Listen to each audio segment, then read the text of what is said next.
I'm sorry that we haven't got the space to accommodate everyone that wanted to be here this morning. So you got the lucky golden tickets. You're very welcome. Now, I do not take barracking from the public gallery. If you do not maintain some respect for the committee, then I will clear the room and I will stop the meeting. Do not take questions. Yes, I know that, but being respectful, you made a comment about glad to see so many here, but perhaps there could have been a little bit of forethought. The room next door, the large room, has got a toddler sitting on a mat in the whole room. I think a little bit more planning on the planning commission side would help. I take your point. However, there are reasons why we use this room and not the other one. And I was unaware that there was anything going on in the other hall, and I did try to make arrangements to be able to live stream into the big hall. However, the meeting is being live streamed and anyone is able to view from their own device, whether it's their phone or their computer at home or a laptop. So those that can't get in are still able to follow the proceedings this morning. Okay, there are limitations to what we can do. We don't normally have anybody down the side. I've allowed the speakers down the side this morning to allow more of you to come into the room. Okay, so we've done what we can to accommodate you within the restrictions of what we have to deal with. Okay, so welcome you all to this meeting of the Eastern Area Planning Committee. There are 3 area-based planning committees for Dorset Council, and our area of remit covers the previous Purbeck and East Dorset areas. I'm going to just introduce the officers on the top table to you, and other officers will be introduced as we go through the application. So if I start at this end, Megan Rochester is our committee clerk, Hannah Massey is our legal support, Anna Lee, head of planning, Naomi Shinkins, case officer, and Kim Cowell, Senior Planning Officer, and Steve Savage from Highways. I would also like to thank the officers around the room who are making today possible, particularly the live streaming. So, to elaborate on my welcome to the members of the public this morning, we do welcome you here to listen to the debate and the decisions being taken, and that some of you have the opportunity to address us directly in accordance with our procedures. I need to remind you that the meeting is being live streamed and a copy of the recording is available on the website afterwards. And by attending this meeting, you do consent to being filmed. If you have any mobile devices, can you please make sure that they are either switched off or turned to silent? And members, as we have room microphones again, can you please make sure your laptops are also turned to silent, please? And also, there are wires around the room, so please be aware of trip hazards. So moving on to the agenda itself, do we have any apologies for absence, please? We've received apologies for absence from councillors Alex Brenton, John Worth and Bill Trite. Thank you. Members, are there any declarations of pecuniary or other conflict of interest, bias or predetermination on the applications before us this morning? If something does become apparent, can you please let us know and we'll deal with it at that point. So members, you have the minutes of the previous meeting. They have been circulated in advance. Are you happy that I sign them as a true record at the end of this meeting? Thank you. So again, to reiterate, this is a meeting held in public and not a public meeting, and only those who have registered to speak will be allowed to address the committee. We have 4 applications on the agenda before us this morning. Do we have any officer requests for deferral or withdrawal, please? No, Madam Chairman. Thank you. Okay, so the background information before the applications has been available for inspection by members prior to the meeting, and that covers consultations, objections and representations, as well as the East Dorset and Purbeck local plans and the council's related policies. So, for the benefit of those listening online and attending the committee for the first time, I will briefly explain how we run the meeting. I'll invite the case officers to deliver presentations for the applications under consideration. I will then move to the public speaking element of the application. Normally, it is only the first 3 members of the public, including any community or amenity group who registered to speak for and against the application, and that includes the agent, will be invited to address the committee. For the purposes of today and the sensitivity of this application, as you can see, I have increased the number of speakers allowed to allow more people to have their say. MPs have to register to speak in the same way as a member of the public and would count as one of the 6 speakers. Town and parish councils and ward members of Dorset Council who are not members of the committee who wish to address us will be allowed to speak, providing they have given due notice. All requests have to have been registered by Democratic Services by 8:30 a.m. on Monday, the 11th of March. Each speaker will be strictly limited to 3 minutes. Because I've extended the number of speakers this morning, when we get to the 3 minutes, I will terminate your speaking. Normally I will allow people a little bit of leeway, but we've got so many speakers this morning that if you can't say what you need to say within 3 minutes, then I'm sorry, you've had your chance. Once we've heard from all of the public speakers, I will then close the public part of the meeting. No further interventions will be allowed. It is crucial that this is adhered to, especially by the public, as this could invalidate our procedures. Following the public participation section of every item, I will then ask officers if there are any salient points that they wish to clarify. I will then open up the room to members of the committee for questions and debate. At the end of the debate, I will take a vote by a show of hands. The voting detail will be recorded in the minutes if 3 or more members make the necessary request. And can I also remind members to state their name and their ward when they're speaking. So, after quite a long preamble, we will now move on to the individual planning applications. I will not take any interruptions from outside, and I will ask if noise on the windows continues, I will ask security to remove the people that are causing the nuisance. Okay, we need to be able to concentrate on the information in front of us this morning. So the first application we're going to consider is OUT 2022-04113, land off Blackfield Lane, West Moors, Ferndown. It's an outline application for erection of a church/community hall and care home with associated parking and an area for biodiversity enhancement with all matters reserved except access and scale. The presenting officers are going to be Naomi Shinkins, who's the case officer, and Steve Savage from Highways. Over to you, Naomi. Thank you, Madam Chair. Good morning, members. So this application, this planning application is for land on Blackfield Lane for a care home and church hall, associated parking and a biodiversity enhancement area. The application is before members as required by the scheme of delegation, where the officer recommendation is contrary to the Town Council comments, and it has been requested to be determined by committee by members in agreement with the head of service. Just to note that this is an outline application with all matters reserved except access and scale, and the following presentation is nearly 60 slides, and slides are numbered at the top should you wish to refer to a particular slide at the end of the presentation. So by way of update, the update is as per the slide before you on the screen, where officers would like to clarify some points in the officer report. Firstly, the officer report refers to use class D1 for the church.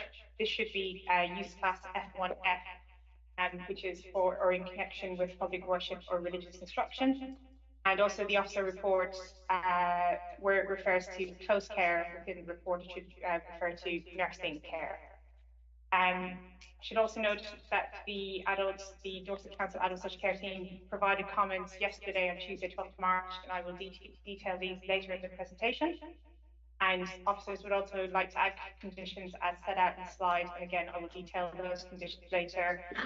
The conditions in relation to renewable energy, water efficiency, to limit the number of bedrooms to 60 bedrooms maximum, a gramping condition to remove the photograph hole on Station Road, and the removal of permitted development rights for the F1F use class, and also to amend condition 15 for the landscape and ecological management plan, which requires additional information in relation to Dorset Heathland fires.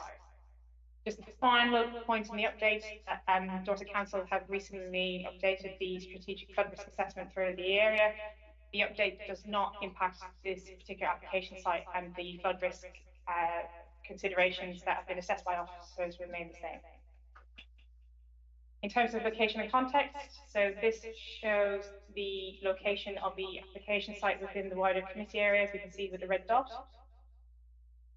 This slide shows the application site in relation to the settlement boundary of West Moors, and the application site is located in the urban area of West Moors as detailed in planning policy, which I'll explain later, and we can see the application site outlined in red.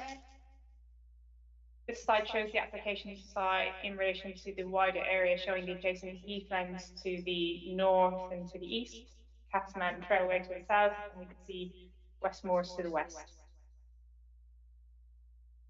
This slide shows the extent of the application site. It's approximately 1.9 hectares and adjacent to the residential roads of Pine Walk and Blackfield Lane, as you can see on the slide. And it is generally flat in nature and currently agricultural land. So these images show existing views on Blackfield Lane and Pine Walk. And the application site itself. So this slide shows views across the site, and the pictures were taken during a site visit in September 2022. But just to note, officers have been to the site more recently than that, including in November 2023. So it's generally open grassland and has well-vegetated boundaries, and the boundary to the dwellings on Blackfield Lane is more open with lower hedging, as we can see. As shown here, the application site is within the urban area of West Moors and surrounded by greenbelts. Again, the application site is outlined in red.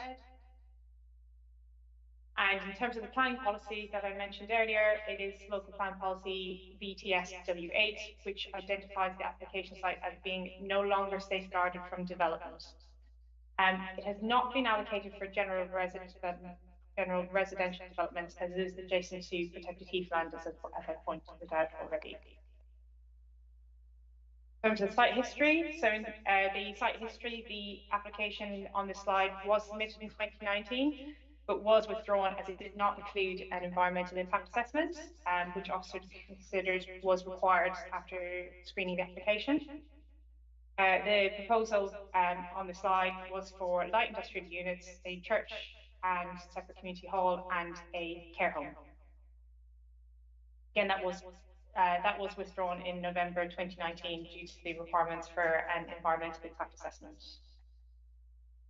The subsequent application was submitted in 2020, but was refused in June 2022 due to highway safety reasons, unacceptable scale, and impact on ecology. And again, that included light industrial, the church hall, community hall, and the care home.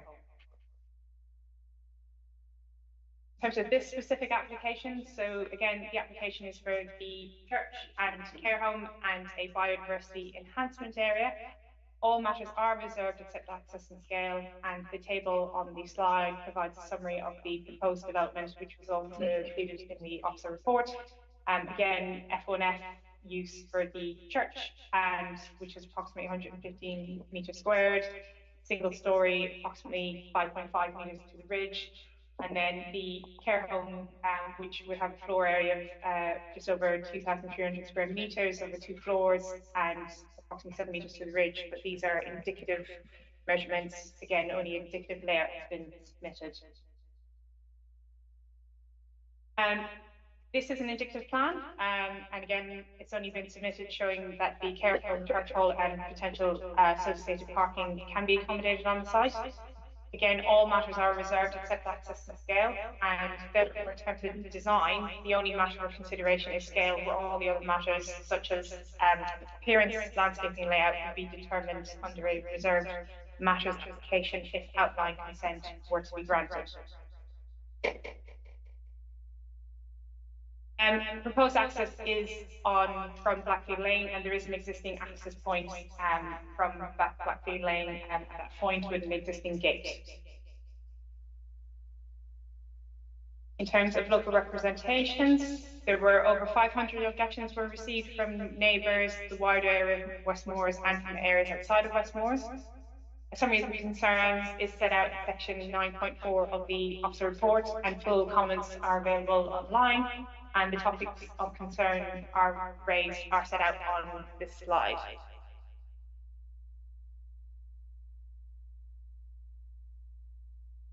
Other residents also submitted their own reports in response to the application, and these include reports in relation to highways and flood risk, as noted on the slide.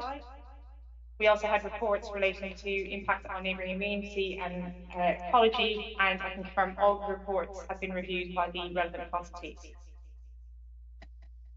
We also received 14 responses supporting the application, and some of these comments are set out on the slide as well.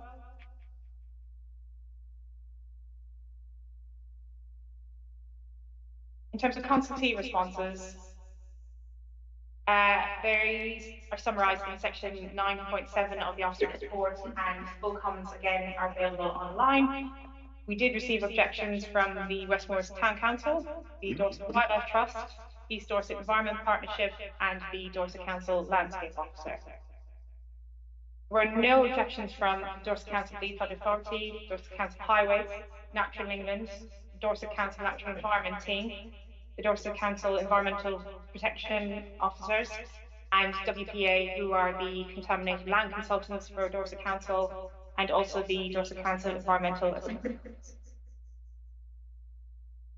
There was no objection from Wessex Water, and also no objection from the Environment Agency as well. And I should note that the Dorset Council Urban Design and Building Control officers advised that they had no comments on the application.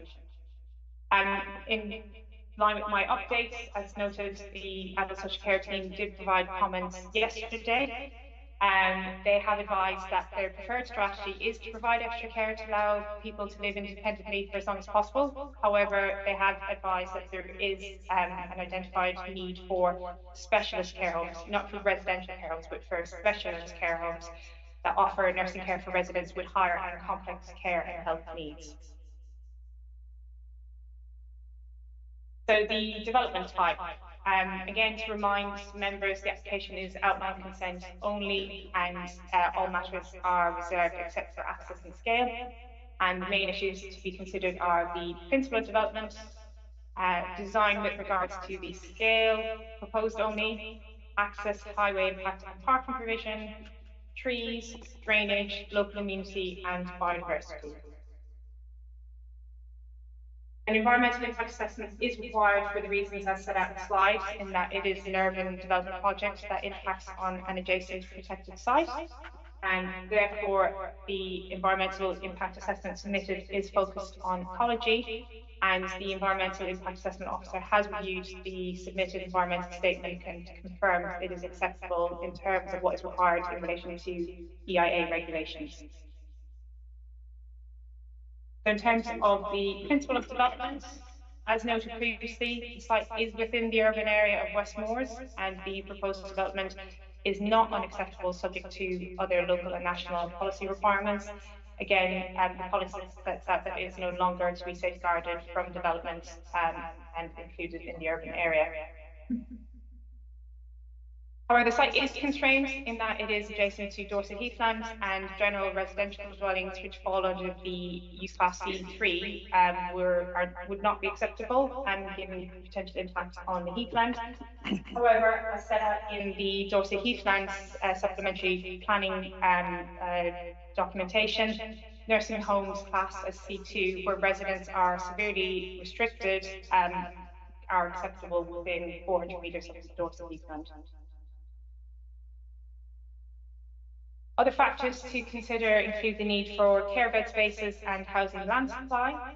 Again, the Adult Social Care team notes there is a need for specialist care homes offering nursing care for residents with higher complex care and health needs.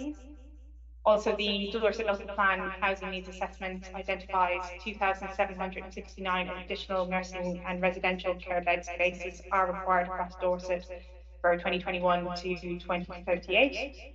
The adult social care team also advised that in 2021, at that point in time, the specific need for care units in East Dorset was 305 units. And in terms of moving on to housing land supply, the government does require local planning authorities to count housing provided for older people as part of their housing land supply. East Dorset cannot currently demonstrate a 4-year housing land supply, and a 60-bed care home has the potential to release 33 units of accommodation, contributing towards the housing land supply. In terms of the scale, as noted previously, this application again is for consent, and all matters are reserved except for access and scale. Therefore, in terms of the design, the only matter for consideration is scale, and again, all other matters are reserved and will be considered under a reserved matters application if outline consent granted. The definition of scale is the height, width, and length of each building proposed within the development in relation to its surroundings, and the table on this slide sets out the indicative measurements for these elements proposed. This slide shows the indicative building outline where the existing neighbouring buildings, residential dwellings, are in green, and the proposed buildings are in blue or purple. So we can see the church located here, purple, behind the green, identifying the neighbouring buildings. And the church will be single stories, we can see here, and the care home is in blue, where we can see both 2-storey and single-storey elements. So, often we raised initial concerns regarding the scale initially proposed, which was to accommodate an 80-bed care home. A revised design was submitted in November 2023, which reduced the footprint of the care home to something that would accommodate 60 bedrooms, and that is what is shown on the slide before you at the moment. Third-party concerns have been raised that the proposed is overdevelopment of the site and out of keeping with the character of the area, and it is noted that these concerns raised have not been overcome by the revised plans in November 2023.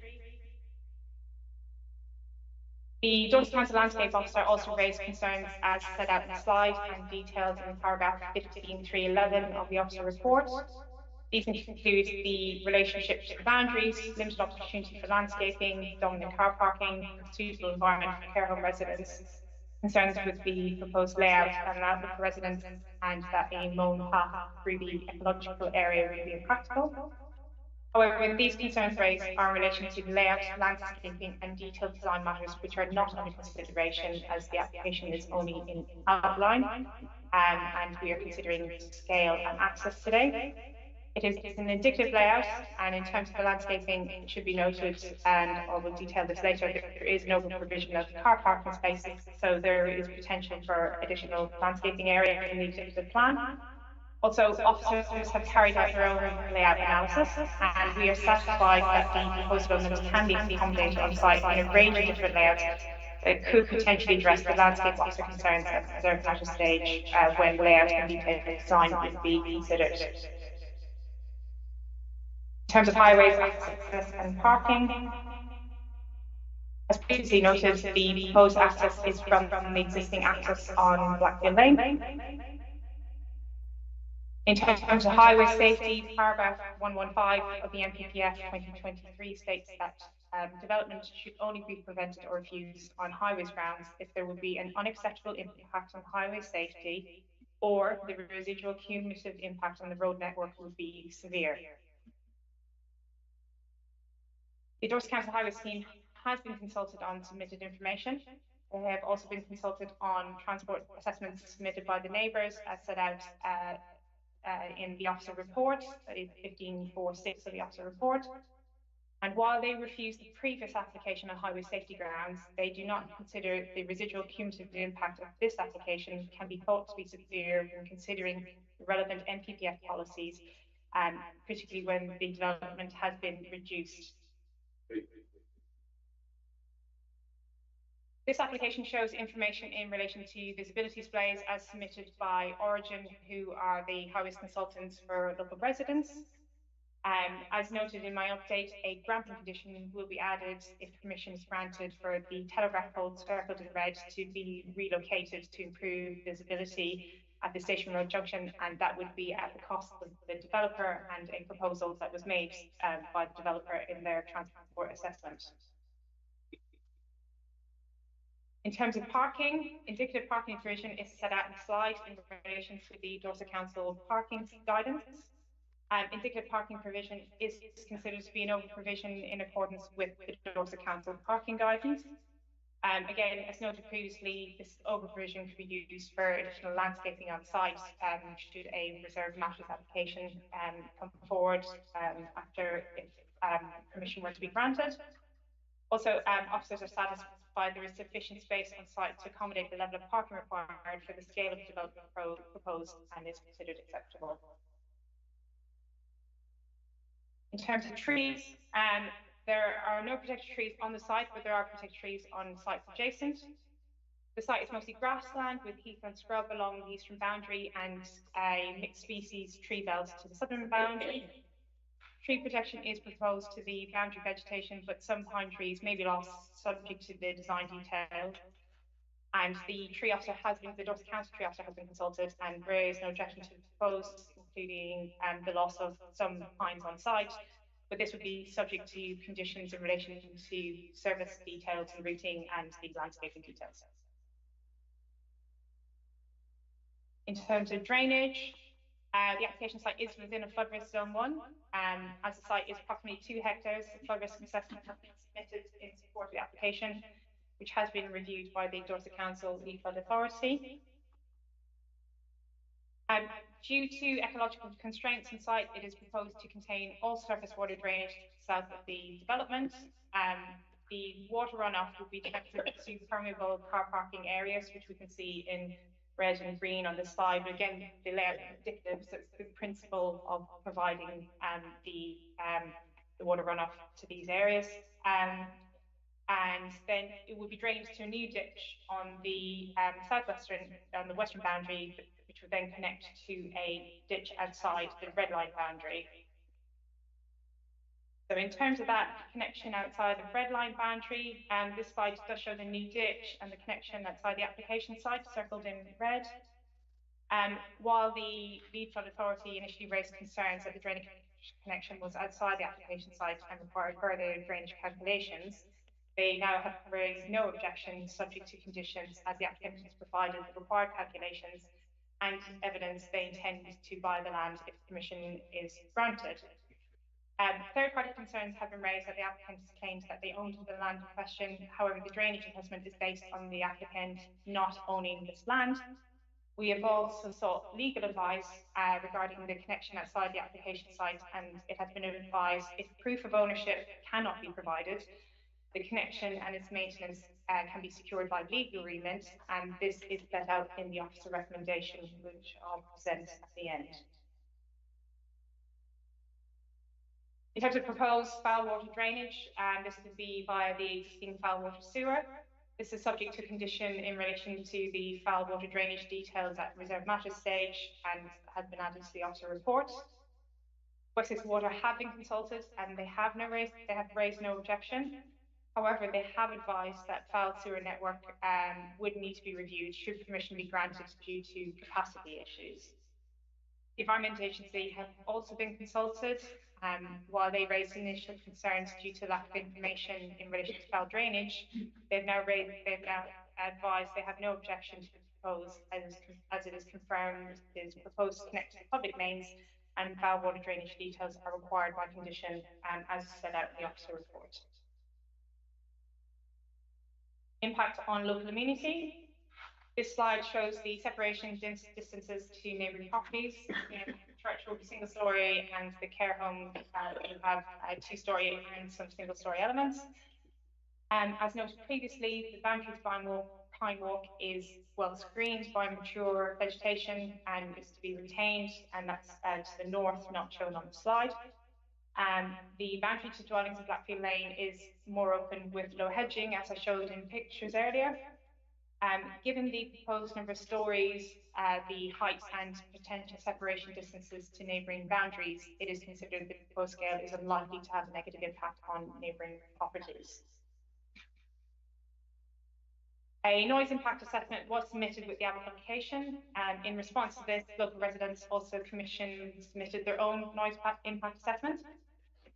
The Dorset Council Environmental Health Officer was consulted on all noise impact assessments submitted, and this is set out in section 15.7 of the report.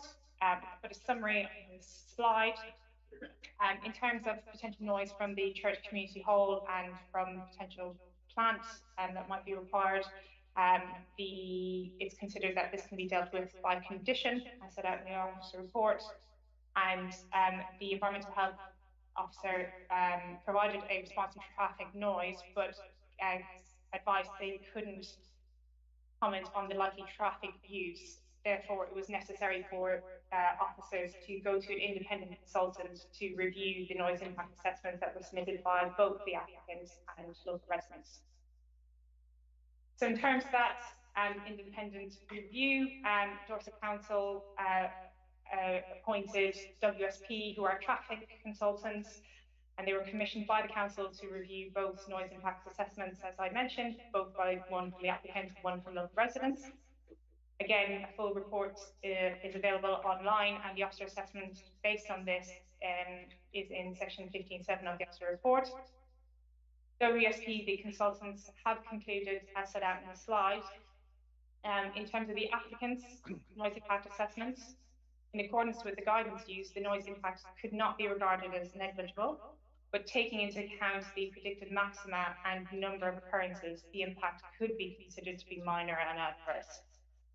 In terms of the residents' noise impact assessments, in accordance with the guidance used, WSP do not believe that a significant adverse effect to health is demonstrated, and therefore the conclusion made in the residents' noise impact assessment that it would is not considered to be justified. It is WSP's opinion that the noise impact will be minor or of marginal significance based on the information presented in both the noise impact assessments. WSP have advised that the applicant's noise impact assessment presents a more accurate and reasonable overall assessment compared to the residents' noise impact assessment submitted. Neighbours did respond to the WSP report as set out in paragraph 15.7.8 of the officer report, and officers are satisfied with the response provided by WSP as detailed in the officer report. The application site adjoins the boundary of Holt and Westmore's Heaths SSI. The SSI is also part of the Dorset Heathland Special Protection Area, and third-party concerns have been raised that the proposed would impact negatively on existing flora and fauna on the site and protected sites in the surrounding area.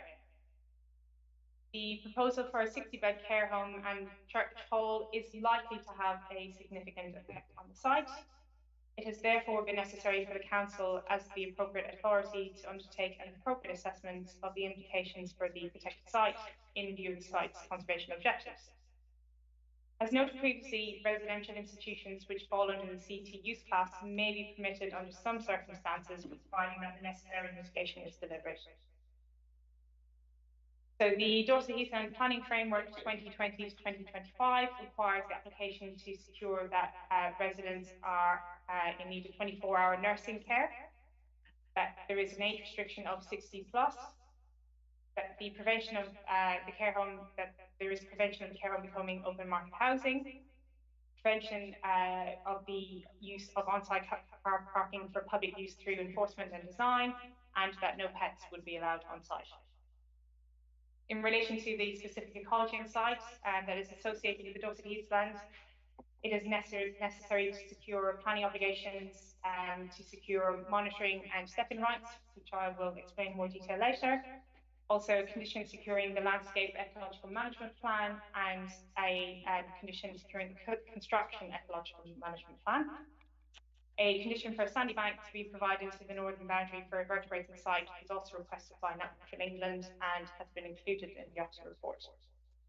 So the applicant has agreed to the required restrictions, which will be secured by a legal agreement or condition. And also to note that air quality adjacent to the heathland has also been considered, but the still payments made in relation to the care home would be sufficient mitigation for the air quality impacts set out in our air quality planning guidance. So in summary, the proposed development will result in the loss of some habitat adjacent to the Dorset heathlands. However, the proposal for habitat management and enhancement measures on the remaining land should deliver habitat improvements with the proposed mitigations. Natural England again has been consulted, and they advise they have no objection to the proposed development, subject to securing the mitigation measures set out. As noted previously, they refused application to proposed development of almost all of the site. One of the reasons for refusal was the unmitigated impact on on-site ecology and adjacent heathlands. As you can see in this slide, it's considered to be high and moderate value habitat to the north and low value habitat to the south. So again, this application is for a care home and church, which has been amended such that it is now proposed to develop the southern part of the site, and the northern part is to be retained in perpetuity, secured by legal agreement, and to be managed as per the approved landscape ecological management plan. This slide shows the on-site habitat classifications. The Dorset Council Natural Environment team initially raised questions regarding the assessment of grassland, and this concern was also raised by residents. Due to this uncertainty, further surveys were carried out by expert botanists, which confirmed the habitats. And due to further resident concern, as detailed in section 15A of the Officer report, further information was submitted by the applicant, for which the Natural Environment team sought independent advice from an organisation called the Dorset Environment Record Centre. So based on the independent advice received, the Natural Environment team have raised no objection to the proposed, subject to securing the land plan and the construction ecological management plan condition, and also by securing step-in right monitoring fees by legal agreement to ensure that the ecological area to the north is managed appropriately. Natural England have also reviewed the independent advice received and confirmed they have no objection subject to securing the mitigation in the appropriate assessment, and again the condition requiring the sandy bank to the northern boundary and for invertebrates on the site. So the ecological area is to be managed by a private group called the Green Trust. Concerns have been raised that they will not manage the site appropriately. The landscape ecological management plan has been approved by the Natural Environment team and sets out management requirements and has been conditioned. A monitoring fee for the Natural Environment team to monitor the site will also be secured, as will step-in rights, which are set out on the slide before you, to ensure that the site will be managed properly, and Natural England have confirmed they are happy with this approach. So in response to third-party concerns, the officer response to third-party concerns are set out in the officer reports in paragraph 15.10.1. On this slide, the officer response to specific reports received from neighbours, I've summarised here. So obviously the highways reports that were submitted, the previous reasons for refusal have been overcome, and the proposed development has been reduced, removing the previously refused industrial units. And it's considered that there are no highway safety concerns for this specific application that would warrant refusal. In terms of flood risk, subject to securing the off-site drainage connection point and conditions regarding the detailed drainage, the proposed development is not considered to result in flood risk concerns. In terms of the impact on neighbours, the noise from the church hall and the care home can be managed by condition. And our external independent consultants, WSP, have advised that notwithstanding the lack of detailed analysis, the applicant's noise impact assessment presents more accurate and reasonable overall assessment compared to the residents' noise impact assessment. In terms of ecology, the Dorset Council Natural Environment team, Natural England and external consultants have advised submitted information is acceptable, and there's no objection to the proposed, subject to securing mitigation, management and monitoring requirements. So in relation to the previous refusal, reasons for refusal, again, there were 3 highway safety concerns, the scale of the proposed development and impact on the adjacent designated site. Again, the proposed development has been reduced by removing the previous refused industrial units and no longer raises highway safety concerns that would warrant refusal.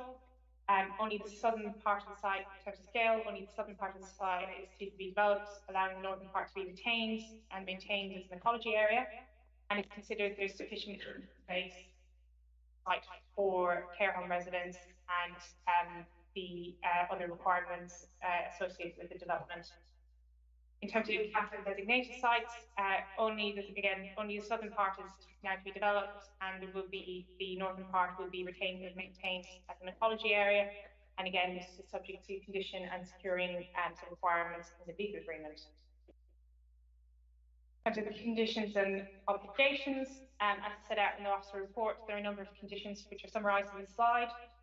So obviously, we always have approved plans and the requirement for a mattress submission, foul drainage details, maybe sandy bank landscaping details, construction management plan, surface water drainage details, the tree protection details, parking for cars, lighting details, also conditions in relation to contaminated lamps, access construction, parking for bicycles, the required floor levels, and also plant details and noise.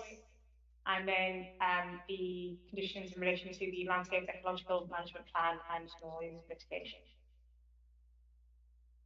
As mentioned at the update at the beginning, I would like to add further conditions to the officer report, which weren't published, but I'm presenting today. And again, that includes a renewable energy condition as set out in the slide, which I think I can come back to later if members have questions on that. A water efficiency condition setting out the standard maximum of 110 litres per day per person. Also a condition in relation to the number of bedrooms, where it would be no more than 60 bedrooms on the site. The granting condition requiring the relocation of the telegraph pole, which would be prior to the occupation of the development, and then also to remove the permitted development rights associated with the use class F1F, which is for or in connection with a big worship or religious structure. Also, we would like to amend condition 15 set out in the officer report. This is for the landscape ecological management plan, and that is to, as underlined in the slide, to add for the applicant to provide additional information in relation to potential heathland fires and how these may be prevented. So in conclusion, as can be seen on the slide, the proposal is considered acceptable in relation to key planning issues as set out in the officer report and as presented to members today. And the recommendation is to grant permission subject to the conditions I've noted, and completion of a legal agreement under Section 106 of the Town and Country Planning Act in a form to be agreed by legal services, and to include the obligations which require us to secure biodiversity requirements, including the management plan and step-in rights, to secure the Dorset Heathlands restrictions required by the Habitats Regulations Assessment, and to secure the surface water drainage connection outside of the site boundary, or to provide proof of ownership where then the surface water drainage obligations would no longer be required. And if the legal agreement is not secured, there is an alternative recommendation, and that would be to refuse the permission, and the reasons for recommendation B would be based on impact on heathlands and the drainage connection was not secured, as those are the requirements of the legal agreement. And that is the end of my presentation. Thank you very much, Naomi. A very detailed presentation. We do have other supporting officers with us this morning. We have Steve Savage from Highways, Sam Williams from the Natural Environment team, and Rob Hanson from the flood team. Is there anything you want to add at this point, or would you rather respond to points raised by the public speakers and questions from members later on through the meeting? I'll start with you, Steve. It's acceptable to you. I'll answer questions. The statement you just heard from the case officer addresses a lot of the highway concerns. There will undeniably be questions on highway matters, which I'll endeavour to answer. Okay. Sam and Rob, is there anything you want to say at this point, or again, do you want to wait? I think my only outline is the key points there, so I'll wait for questions. Yes, likewise, to add up. Okay, thank you very much. In that case, we'll move on to our public speaking part of the agenda. And we have 11 public speakers, which is now you see why I'm restricting you to the 3 minutes. Otherwise, we could be here until Christmas.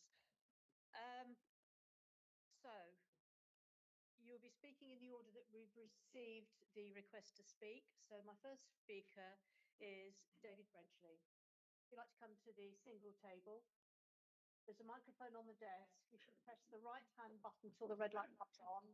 You'll have 3 minutes from the time you start to speak.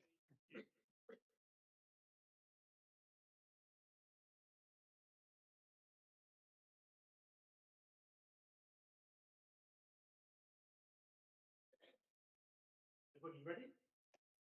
You make sure the red light goes on. Perfect. Good morning, councillors. Today I'm presenting 5 key problems out of many problems. The first problem I'm going to ask you to consider is on page 11 of the document. It states, outline planning application for a church, community hall and a care home. There is no application for community hall in this application. Problem 2, the previously refused application was for a 60-bed care home with an internal floor space of 2,312 square metres. One reason cited specifically for refusing that care home was that it was of unacceptable scale and over the development of the site. This application is for a care home of identical size. Problem 3, Dorset Council's landscape officer still maintains her objection.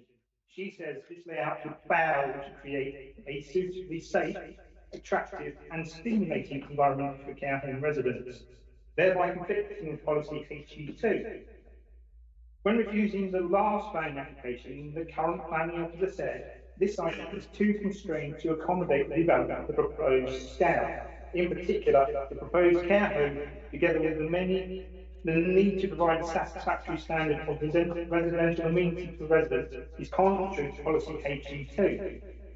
The inherent constraints of the site are due to its important ecology and the protected heathland surrounding it. Problem 4. On page 35, the planning officer says that the potential separation distance to neighbouring boundaries is 19 to 35 metres.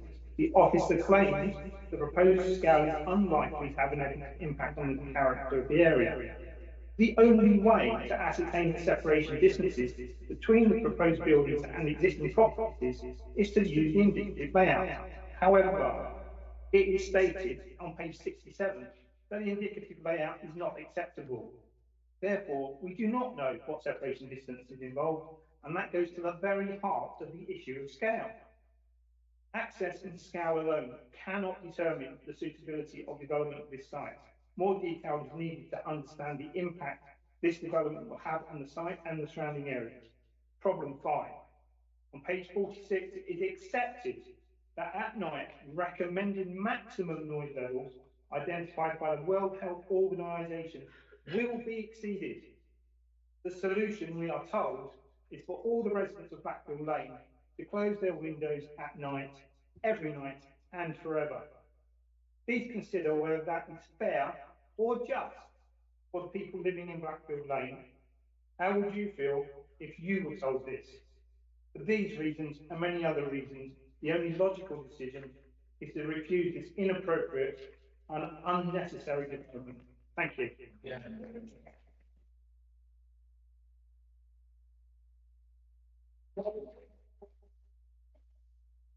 Andy Skeets.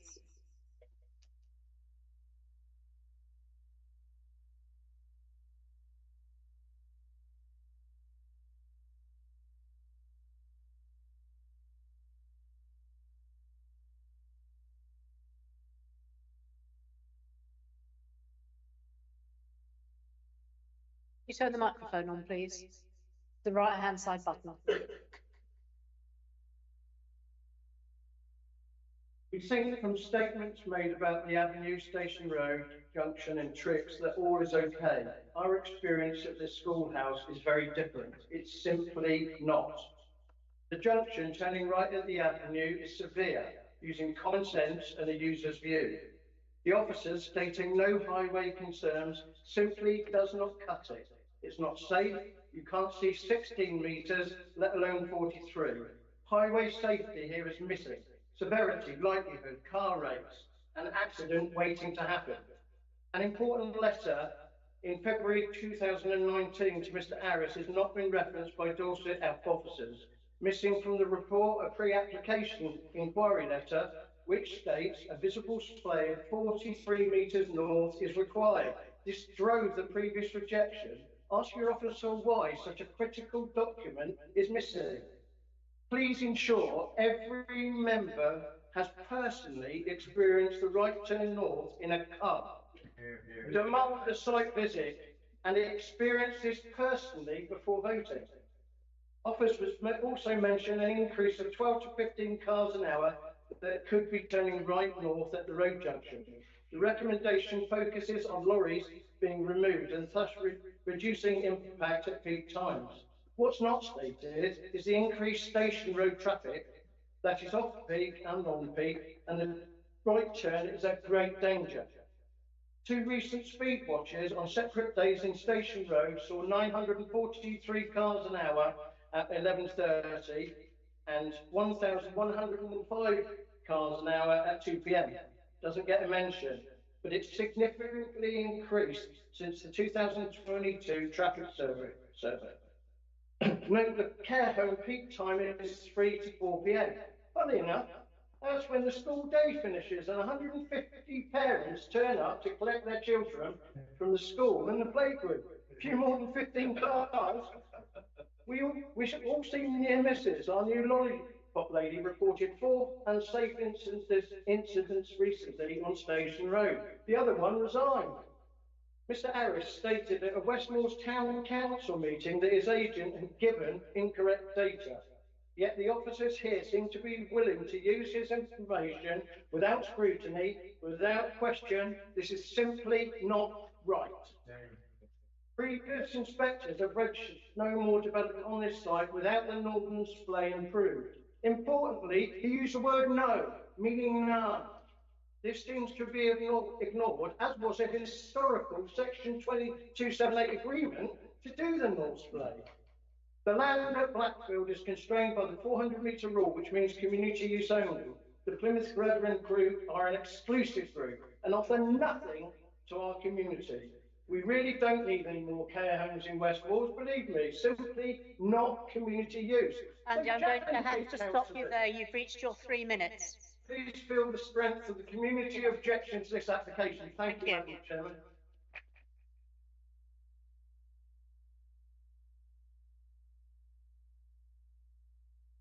But I'd like to raise a point of order. I'm sorry, no. I'm not allowed to. No. Take your seat, please. Next speaker is Del Tester.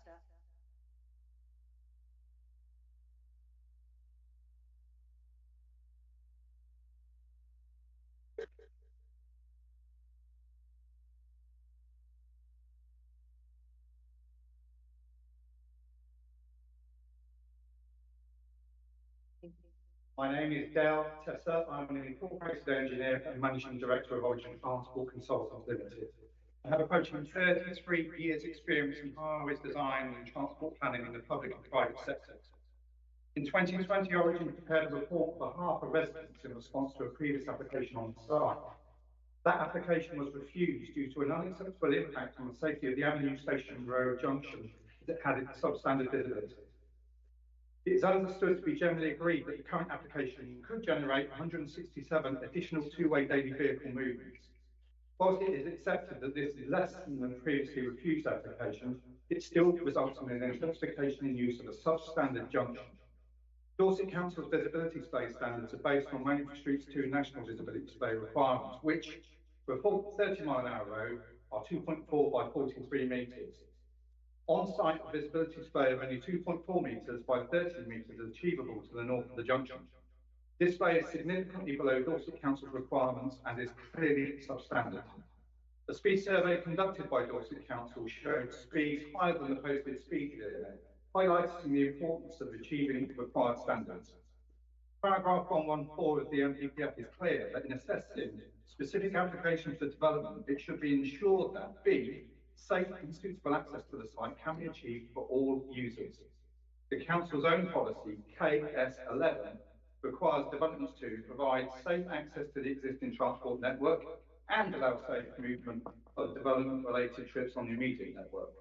The junction cannot achieve safe access if it doesn't comply with safety requirements. The primary purpose of visibility displays is to afford sufficient visibility to allow users to judge when they can safely exit a side road and to allow main road users sufficient time to react and stop to avoid a collision. The visibility isn't marginally short, it's currently less than a third of what it should be.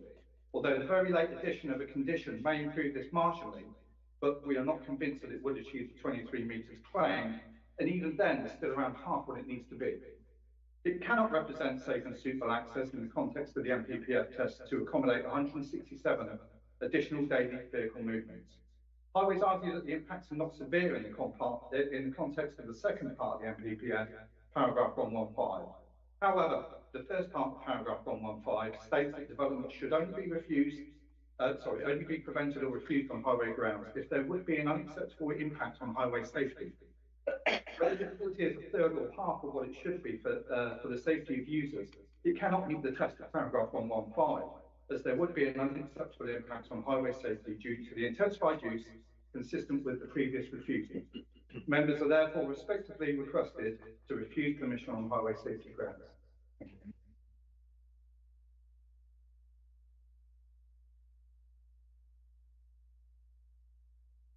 Speaker is Chris Davidson.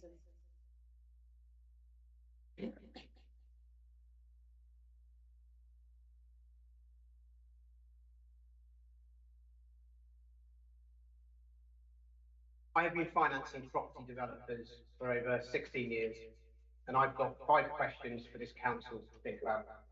1, what's happened to the need for this type of construction to be sympathetic with its local area? This site is residential, or it's nothing. 2, how is it possible in this age of environmental awareness that we are able to discount and ignore sensitive ecology lying around the site? 3, what has made this council make such a significant U-turn on so many serious issues without any meaningful evidence to back it up? 4, in the original local plan, the junction clause requires significant infrastructure improvements prior to any construction. How is it possible that this clause was removed? And more importantly, how is it possible that this clause has not been put back in? 5, and regarding the junction, in an age of keeping people safe, is this council really willing to risk injury or worse death for school children as young as 3 or elderly residents as a direct result of construction traffic or care home and ambulance traffic? Where would you say the liability would lie if that happens? How many councillors here have actually been to this junction on the school run, not 6 miles from here, and actually seen the evidence for yourselves? What about this council using its powers to protect school children and protect the elderly by refusing this application? If this is a risk we're willing to take, what exactly does this say about this process? So many issues, so many questions, but sadly, so very few acceptable answers so far. My request to you is this: that this council truly considers the very serious potential implications of approval. I am sure that you will agree the only logical conclusion is a refuse. And not just this time, it's a refuse every time.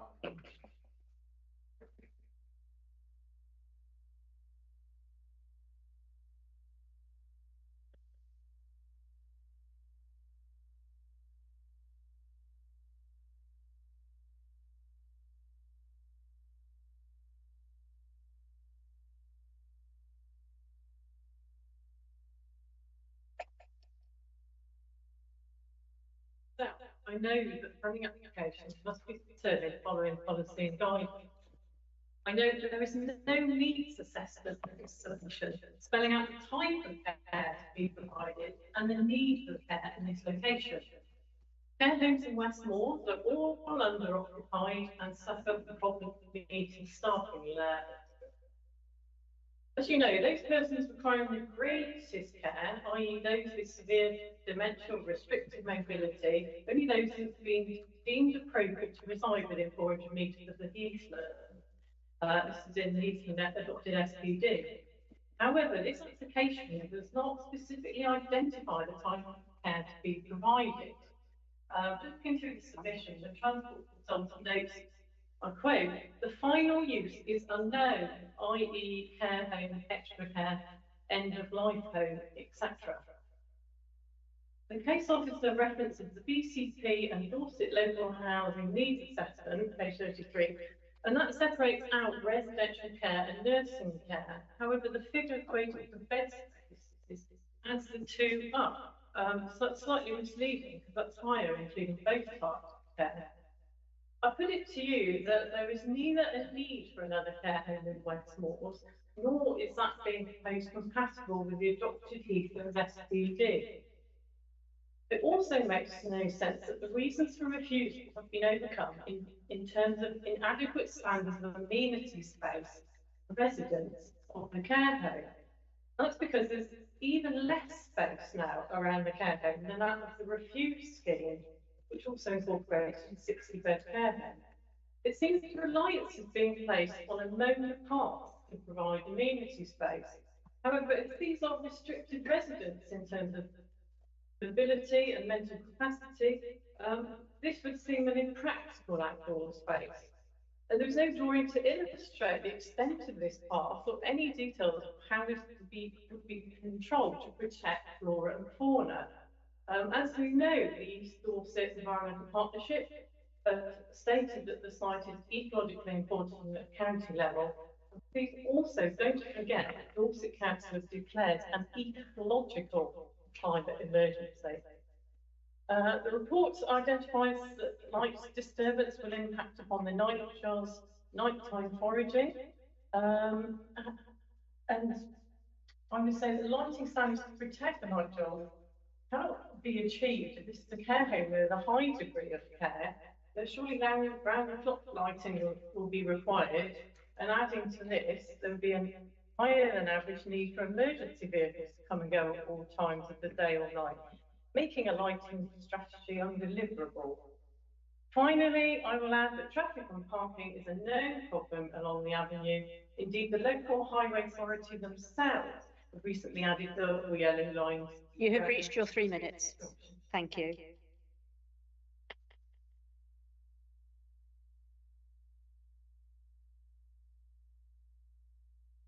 Our next speaker is Jason Cunningham.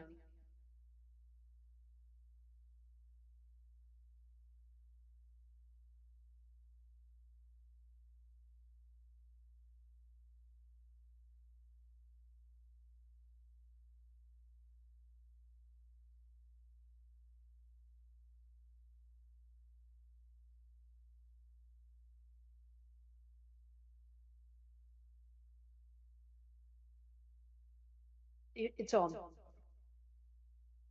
Good morning, Madam Chair and committee members. I'm speaking in support of the application and on behalf of potential care home operator. The site is ideally located to provide a care home to serve the local need for Dorset.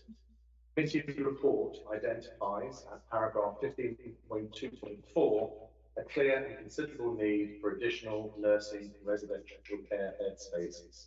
In the period 2021 to 2038, 2,769 care bed spaces are required. This site at Blackfield Lane will make a significant contribution to this need. Our own research shows that there is an under-provision of bed spaces within the local area, within 2 miles of the application site, of around 172 bed spaces. This is reflective of local demographics, with having a higher profile of over 85s than the national average. In addition, providing much needed care bed spaces. The proposal will also release family housing stock within the local area. Again, as identified in the committee report, there is a shortage of family housing within the local area. By providing the much needed bed spaces within the care home residents who are in need of care are able to move into the dedicated facility, which in turn allows families who are looking to stay in the local area move into their homes. It is also an acknowledged benefit that providing care home bed spaces reduces bed blocking in local hospitals and relieves pressure on the NHS. Quiet, please. You've given the other speakers respect. Please give these speakers respect too. The proposed care home will provide in the region of a total of 60 jobs, making a significant positive contribution to the local economy. The jobs are provided across a range of skill sets and working patterns, providing full-time and part-time opportunities. The application site is within walking distance of bus route along the Station Road, which provides employees with a choice in how they may journey to and from work. In summary, this proposal will provide much needed bed spaces, demand evidence of the council's own reports, and provide a range of job opportunities contributing to the local economy. I hope you're able to approve the application to allow these benefits to be delivered. Thank you. Thank you. I asked you, please, to keep quiet. Thank you. Our next speaker is Malcolm Taylor.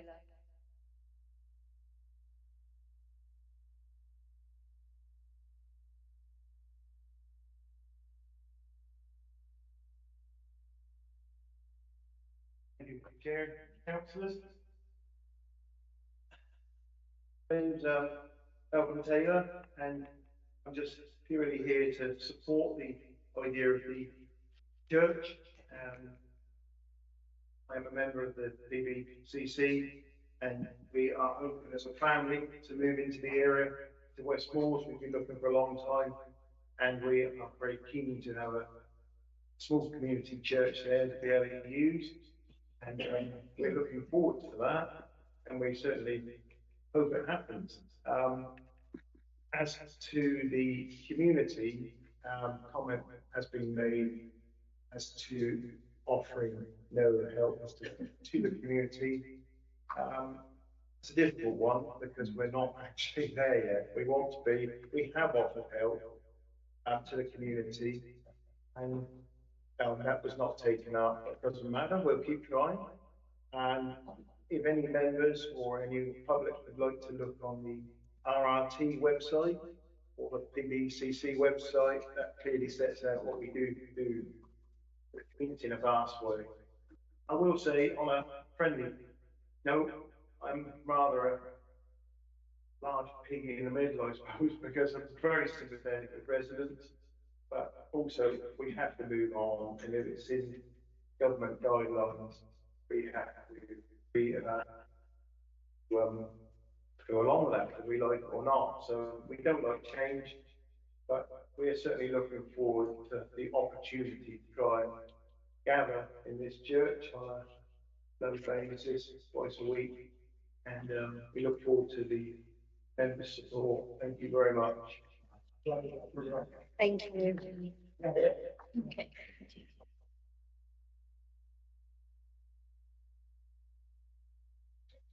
Next speaker is Raymond Silverthorne.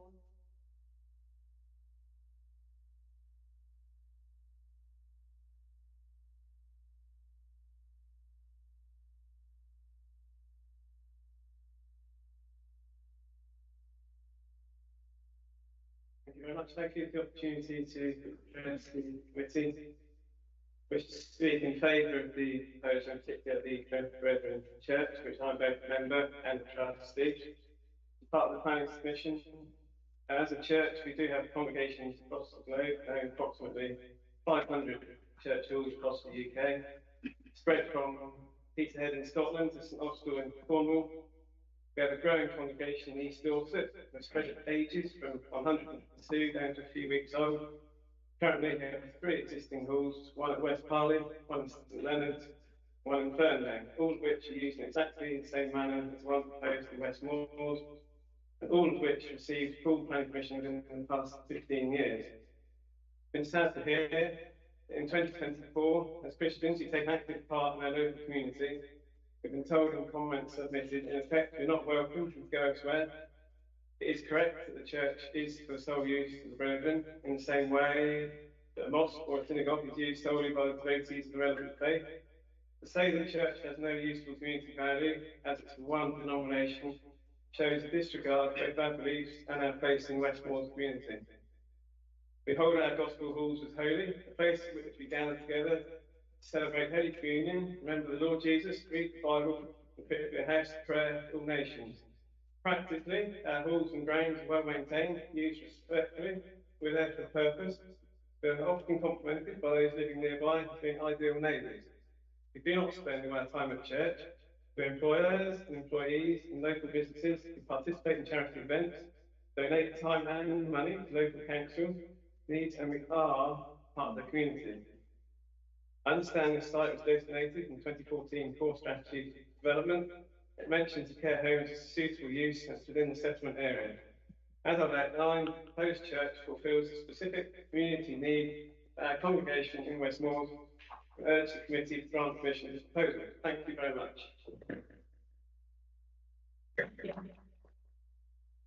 Is Giles Moore.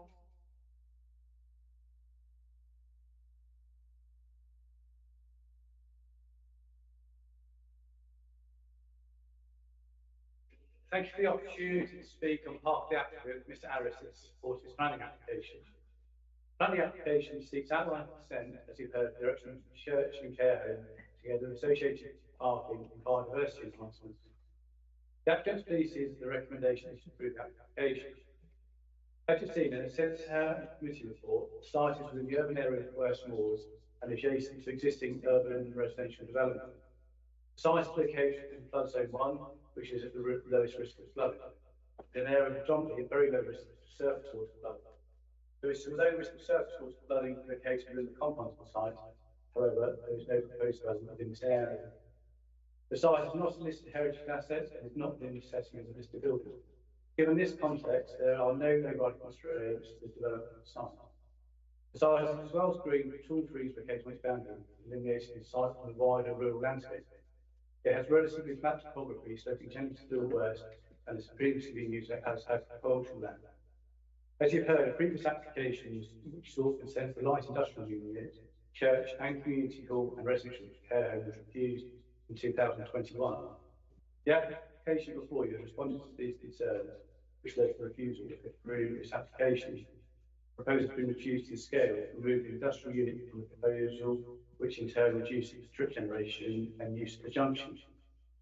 Half of the site has been left undeveloped, providing designated biodiversity land. The access point has also been upgraded to provide suitable access to the wider road network.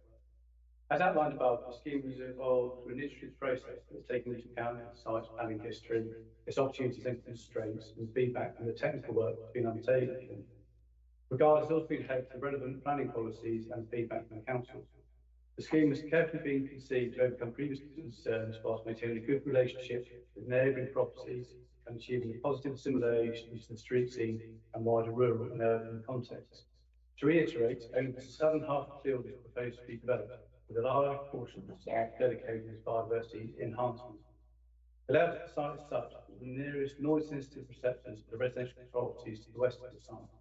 As highlighted in the submitted noise assessment, any noise from the church and church services will be mitigated by way of sound insulation, ensures compatibility with sound with surrounding uses in accordance with policies HE2 and HE3. As you've heard, policy LN6 of your adopted local plan sets out the council strategy on housing for vulnerable people, which includes older people. The same policy HE3 of the East Dorset local plan supports delivery of specialist accommodation within settlements. As you've heard from Mr. Cunningham, there is demand within the market for additional care provision. The Section 106 agreement will provide the council with a mechanism to control the care model that's provided within the sum. It has been suggested that the development affects the whole of West Moors, which is not correct. The residents that may have been limited. Mr. Moore, you've had your 3 minutes.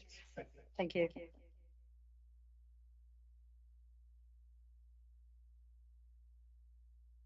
Going to move on to our next speaker now, and that's Councillor Nikki Senior from West Moors Town Council.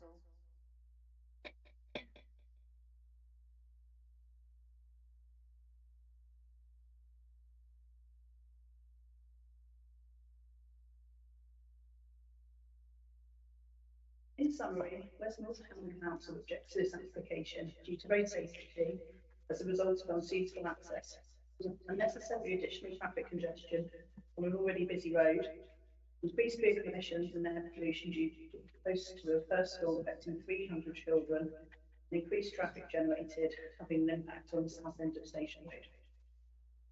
The negative impact is unnecessary, considering the proposed facilities are not needed and the proposed development of this land is detrimental to the environment, regardless of some suggested biodiversity mitigation measures.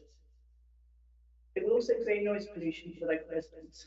The low density housing of Blackpool versus the excessive proposal screens over development and outkeeping, and the material consideration at a maximum level.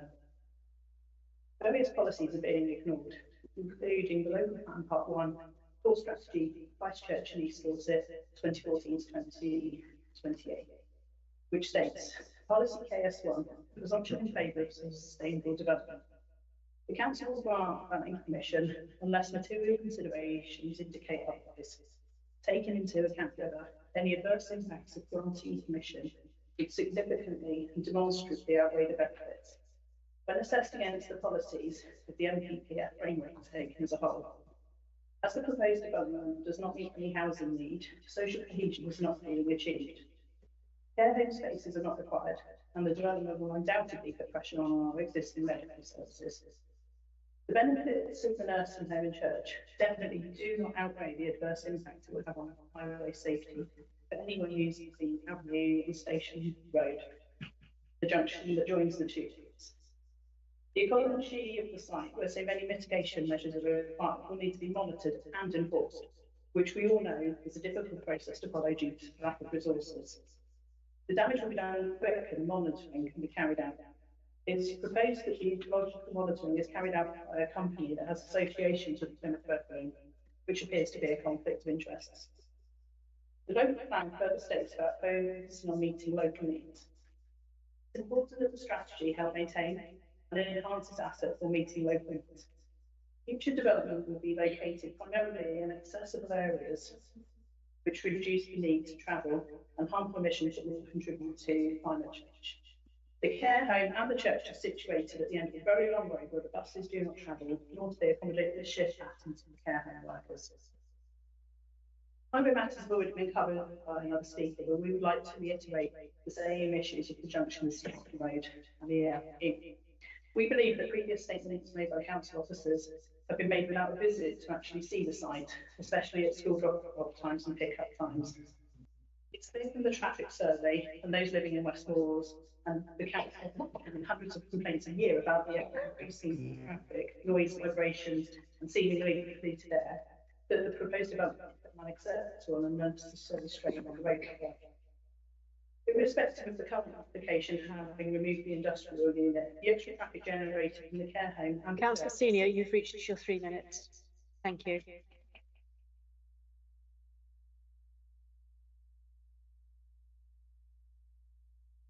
Last of the public speakers is local member Councillor David Shortell.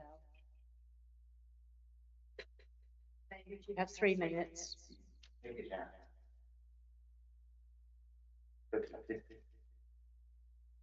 I probably did actually my coffee earlier. As long as you're still breathing, it's fine. So, I object to the strongest possible term to this planning application. My main concern is that the proposed site will become a cult religious castle and a large prayer home. The area totally unsuitable for this type of development. This proposal is a continuance of Blackwood Lane, an extremely narrow, highly exclusive residential road with limited vehicle access, a single lane pinch point, and speed humps. Moreover, residents park on both sides of the road, reducing the carriageway to a single lane, making it unsafe for any increase in traffic. Blackwood Lane is accessed by a 90-degree bend from the avenue, which would be extremely difficult for goods vehicles and emergency services to negotiate without endangering other users. The avenue has poor visibility at its junction with Station Road, which is adjacent to a well-attended church and a first school, both of which have traffic and parking demands of their own. This obviously means that the road is reduced to a single-lane carriageway and would impact upon the safety of residents that are notoriously dangerous for small children. Access into and from the avenue at the blind intersection with Station Road has extremely poor visibility of traffic flow heading south due to a complete lack of required splay to the north. An unmovable, so I understand, telegraph pole also restricts the view of oncoming traffic to only 16 metres. A vehicle travelling at 30 miles per hour would require at least 23 metres to stop, and the waiting driver would have to encroach some distance into the southbound carriageway before seeing a gap to join the flow traffic. In addition to school children crossing the road, there are pedestrians attending St Mary's Church for services, weddings and funerals, while parking along the avenue would be cordoned off to accommodate hearses and other vehicles. Parents and churchgoers have to walk from the Memorial Car Park immediately opposite the junction, which compounds the problem of mixing cars and foot traffic at a blind junction. The problem was a concern to highways when they were responding to the initial applications for the site a few years ago. Then they accepted that the display had to be improved before further planning applications would be considered. Since that time, the proposed prognosis has not altered. The growth in traffic flow has not diminished. The proposed development offers no benefits to the residents of Westmoreland or churchgoers, as the chapel has restricted membership. I strongly urge the committee to reject this proposal, as it will affect such a large number of people and will have devastating consequences on such an important environmental area. To back that out, I asked the committee that perhaps they should consider a site visit in order to verify those points. That's a good idea. Yeah. Thank you. Thank you.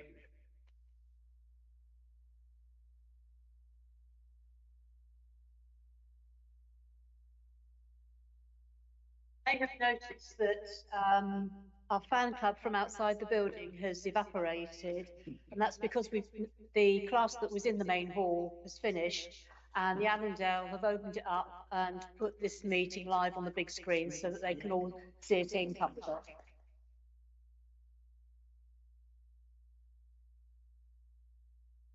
So we've heard an awful lot in the last hour, I think, it's taken us to go through all this. Start with you, presenting officer. Is there anything that you want to respond to? And then I'll come to highways, natural environment team, and then floods. Okay? Yes. Thank you. Yeah, sorry, if I can just go back to the meeting.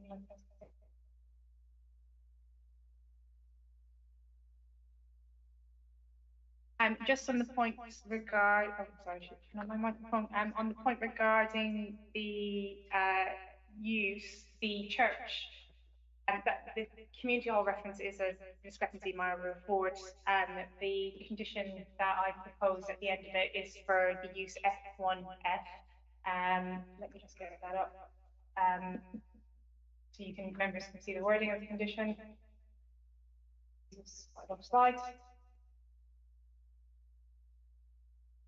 So that condition would be notwithstanding the provisions of the Town and Country Planning General Permitted Development Order 2015 as amended, and the Town and Country Planning Use Pass Order 1987 as amended, or any order revoking and re-enacting those orders or without modification. The church hall park permission shall not be used other than use class F1F for or in connection with public worship or religious instruction. So it will restrict that to a church use. It would be church only and not community hall. I'll come back to the point about the scale in this in a moment, and previous reason for refusal, if that's okay. In terms of the separation distances, again, it's an indicative layout. These are potential separation distances. As noted we have done various analysis of the layout using the accommodation that's been proposed, and we think that we can get suitable separation distances on site. Again, that's down to be determined under reserved matters, the exact details of that, but officers believe we can get this scale of development on site with suitable separation distances to neighbouring properties. In terms of the noise here, so in terms of the noise query that was raised and the World Health Organization guidance, I'd like to read a bit from the WSP report, which is our independent consultant. I don't know if members read it, but the report's been available online. The specific World Health Organization reference in terms of the traffic noise exceeding that is in reference to the noise from individual vehicle movements and potential for sleep disturbance. So the World Health Organization guidance is based on night time, which is considered to be 11 p.m. until 7 a.m. The Plymouth Brethren Church have a service at 6 a.m. on a Sunday morning. So there will be on a Sunday morning vehicles going to the site before 6 a.m. and potentially leaving before 7 a.m. depending on the length of service.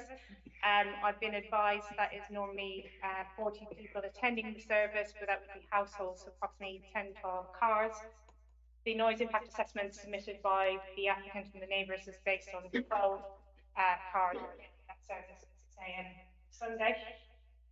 The World Health Organization guidance says that in order for a good night's sleep, the decibel level shouldn't exceed 45 decibels within a bedroom, and that is based on a noise level of 60 decibels outside and allowing for a reduction of 15 decibels with a partially open window. So that's just some background on that, but the bit I would like to note is our noise consultants have said there's clearly a very big discrepancy between the conclusions presented in the two noise impact assessments, despite the calculation results being similar. The discrepancy between the conclusions is clearly based on different interpretations of the World Health Organization guidance relating to sleep disturbance, and it is therefore necessary to consider in more detail the World Health Organization guidance, which is in places more nuanced than implied in both the applicant's noise impact assessments and residents. And there's just the more background, so I'm just referring to specific points, but WSP do refer to the Institute of Acoustics and Chartered Institute of Environmental Health document, which is a pro-PPG planning and noise professional practice guide for planning and noise in new residential development. On that point, they say in an appendix A to that particular document, controlling to these values is not at present required by policy in England, or considered to be a realistic or achievable goal given there is substantial uncertainty regarding any resulting significant pathological effects at these lower maximum noise levels. And in the context of the current nighttime acoustic environment across most of urban England, which shows that such low values are likely to be exceeded in bedrooms with windows partially open in all but the most remote and quietest parts of the country. And so a point I want to make is the WHO guidance, it's guidance, and it's recognised that it's difficult to achieve that. The exceedance for that the applicant has put forward is 63 to 65 decibels, so it would be 3 to 5 decibel exceedance. That's only when windows are partially open. Just to also point out that, as I put on slide before you, our noise impact consultant has said the situation is more nuanced than the assessments provided in both the noise impact. Potential noise will not be negligible. However, the impact will not present a significant adverse effect to health. It is our opinion that noise impact will be minor or marginal significance based on the information presented in the noise impact assessments. That's the advice I have from our independent noise consultant on that point. Going back to a point regarding scale and previously refused development.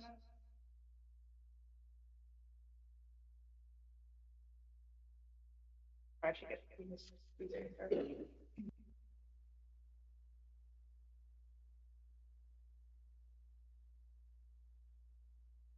So in terms of the scale, the reason for refusal is set out, the previous reason for refusal is set out in the officer report. It's now considered that only the southern part of the site will now be developed, allowing the northern part to be retained and maintained as an ecological area. It is now considered sufficient amenity space for the care home residents can now be provided on site, and the additional space has been agreed by Natural England where residents can use a mowing path through the ecology area. I appreciate residents of this care home are unlikely to be able to use that because it can only be a mowing path. It can't be a more substantial path, and these residents are likely to be physically restricted. However, staff can use it, and again, we are satisfied that we can achieve sufficient amenity space on site. I'll just go to the previously refused plan reference.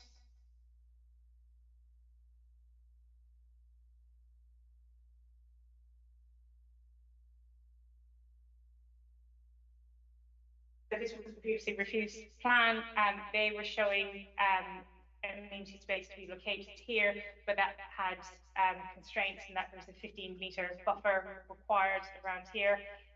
We have just the entrance and parking area here, so this is some restricted open space for the care home residents.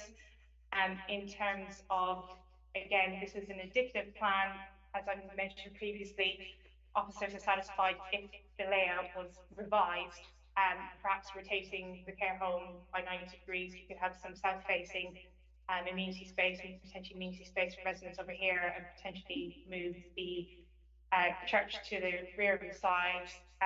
Basically, we think it's achievable, but that is a reserved matter consideration. I will leave all the highways to Steve. Just Mr. Davison's comments to be sympathetic to residents. We believe the scale can be sympathetic to residents and can be achieved on site without a harmful impact to existing residents. He mentioned ecology was ignored. It's not. The ecology area is secured to the north and is secured by legal agreement in perpetuity. I've already discussed the reasons for refusal and how they've been overcome. I'll leave the highways comment again to Steve. In terms of Ms. Povey, regarding the needs assessment, no, there has not been a needs assessment, but I've confirmed that the adult social care provided comments yesterday, and yes, the number of beds in terms of 2,769 is residential and care. It's still a material consideration that there's a need for this number of bed units.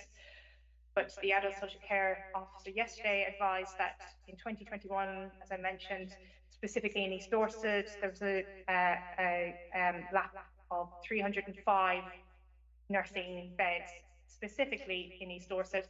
That was in 2021. I am only aware of one care home that has been approved in the East Dorset area since that time, which was for 64 beds, and there was no requirement for it to be specifically nursing care. It's the care home on Nye Road that was refused by the council but allowed appeal. Again, we were satisfied with the community space, and in terms of lighting, this has been considered by the Natural Environment team. We do have a condition on the report, which is specifically in relation to ecological impact and the impact on neighbours. I'll let my colleague Sam, do you want to say something furthermore on that? Impact on that, Jarvis? Yeah, so in terms of lighting, the landscape ecological management plan, it sets out specifications, lighting restrictions that would mitigate impacts on Mudjar and bats. And my understanding is that any zone licensing, it would be necessary to demonstrate compliance with those specifications. In terms of the town council comments, again, I'll leave highways to Steve, again, I've mentioned the need that is required, mentioned the ecology is secured on the site. There will be a biodiversity net gain, as I've set out in the officer report. In terms of air quality that was mentioned, an air quality impact assessment was submitted and assessed by the environmental health officer, and they're satisfied with the submission that was made. In terms of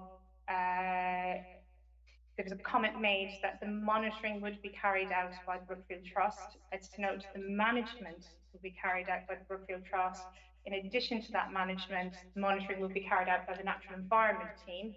We've also secured a payment within the legal agreement, which the applicant will have to pay to cover the costs of the Dorset Council Natural Environment team monitoring that site. I believe monitoring once every year for 5 years. Yes. So in the first instance, the monitoring is carried out by the ecological consultant, so that the landscape ecological management plan allows for monitoring upon completion, first year, second year, third year, year 5, and then every 5 years after that. Every year they're required to submit a monitoring report to the local authority, and the fee that Naomi mentioned is to allow the Natural Environment to review those reports. It also allows for site visits by the Natural And I think that's everything. So, thank you, Naomi. I shall now move over to Steve Savage from Highways. Chair, good morning everyone. As you've heard, I'm here representing the Highway Authority. We're a statutory consultee in the planning system. First, I'd like to thank all the speakers who've raised some really valid and salient points regarding highway safety, which I'll endeavour to address, if I may. I think the first really important one, and it's the obvious question, is why did we think that the previous proposal was okay and this one isn't? Now, as you've heard, the previous application was based on a much larger scale of development, which generated more traffic in simple terms. We felt that the residential approach roads, the Avenue, Blackfield Lane, etc., weren't ideally suitable to carry regular trips by large commercial vehicles. That's not to say that they can't be accessed by larger vehicles. We have swept park masses, which proves that refuse vehicles and light can get down there. Now, as the site isn't safeguarded from development, as you've heard from my colleague, and it is included in the urban area, we're aware that the site is likely to be developed in the future. And we agreed with the plans that care facilities and community uses, which can be considered at this location, would be low traffic generators with minimal impact upon peak traffic hours. And I'll draw your attention to the peak traffic hours here. So the consequences that this application before us, it represents a reduction scale, removes the new build light industrial unit from the proposal, which then reduces trip generation and use of the junction Station Road with the avenue.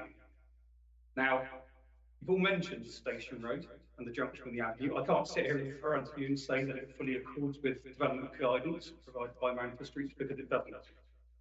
Now, Manchester Streets provides guidance for provision of appropriate stopping distance, as you heard from the highway consultant. And the stopping sight distance, the SSD, is the distance which drivers need to be able to see ahead of them and stop from a given speed. It's calculated from the speed of the vehicle, the time required for the driver to identify a hazard, and then being able to brake, and the vehicle's rate of deceleration. So as you again heard, road subject to a 30-mile speed limit requires a 43-metre SSD. Now, the visibility split at the junction itself, the junction of the Avenue and Station Road, ensures that there is adequate intervisibility between vehicles on the major and minor arms, the major arm being Station Road, the minor arm being the Avenue. That's the important issue with regards to visibility. So, using Ordnance Survey data, which again Origin used for the highway consultation, measuring the distance back from the minor arm, from the giveaway line along the centre line of the minor arm, gave a 16-metre distance, as you heard, to the near side curve edge. Now, if we actually extend that sight line to a position a metre into the road, which is where a cyclist or a motorcyclist would sit in, we get 22 metres. This is primarily due to the position of a telegraph pole that sits on the roadside boundary to St Mary's Church. Now, you've heard that the applicant is prepared to relocate the telegraph pole. If that is relocated, the to believe we can achieve a sight distance of 26 metres to the road edge or 36 metres to a position 1 metre into the road where the motorcyclist will be sat, not so far removed from the 43-metre distance. Now, Manual for Streets does suggest that in some circumstances, it will be more appropriate to measure the sight line from the actual position of the driver rather than back along the centre line. So if we take this as a pragmatic approach and a realistic scenario of how the junction will actually be used, this will obviously extend visibility to the right. But the point to bear in mind here is that the Highway Authority acknowledges that the junction doesn't comply with guidance provided by Manual for Streets. But in assessing the highway implications of the proposal, the existing nature and operation of this junction needs to be carefully considered. Now, it's accepted that where the level of merging visibility is restricted, drivers adapt to the conditions presented to them. Reduction in the level of available visibility for drivers compels them to treat the junction with due care and caution. It could be argued this is evidenced by the fact that there are 3 collisions in the immediate vicinity of the junction since 1998. None are linked to the use of the junction. You must also remember that the junction is currently used by over 100 residential properties and a primary store. There are opportunities for alternative access routes onto Station Road should drivers feel uncomfortable using the junction. They can access the main road from Woodside Road and Deanwood Road to the north or Ashurst Road to the south.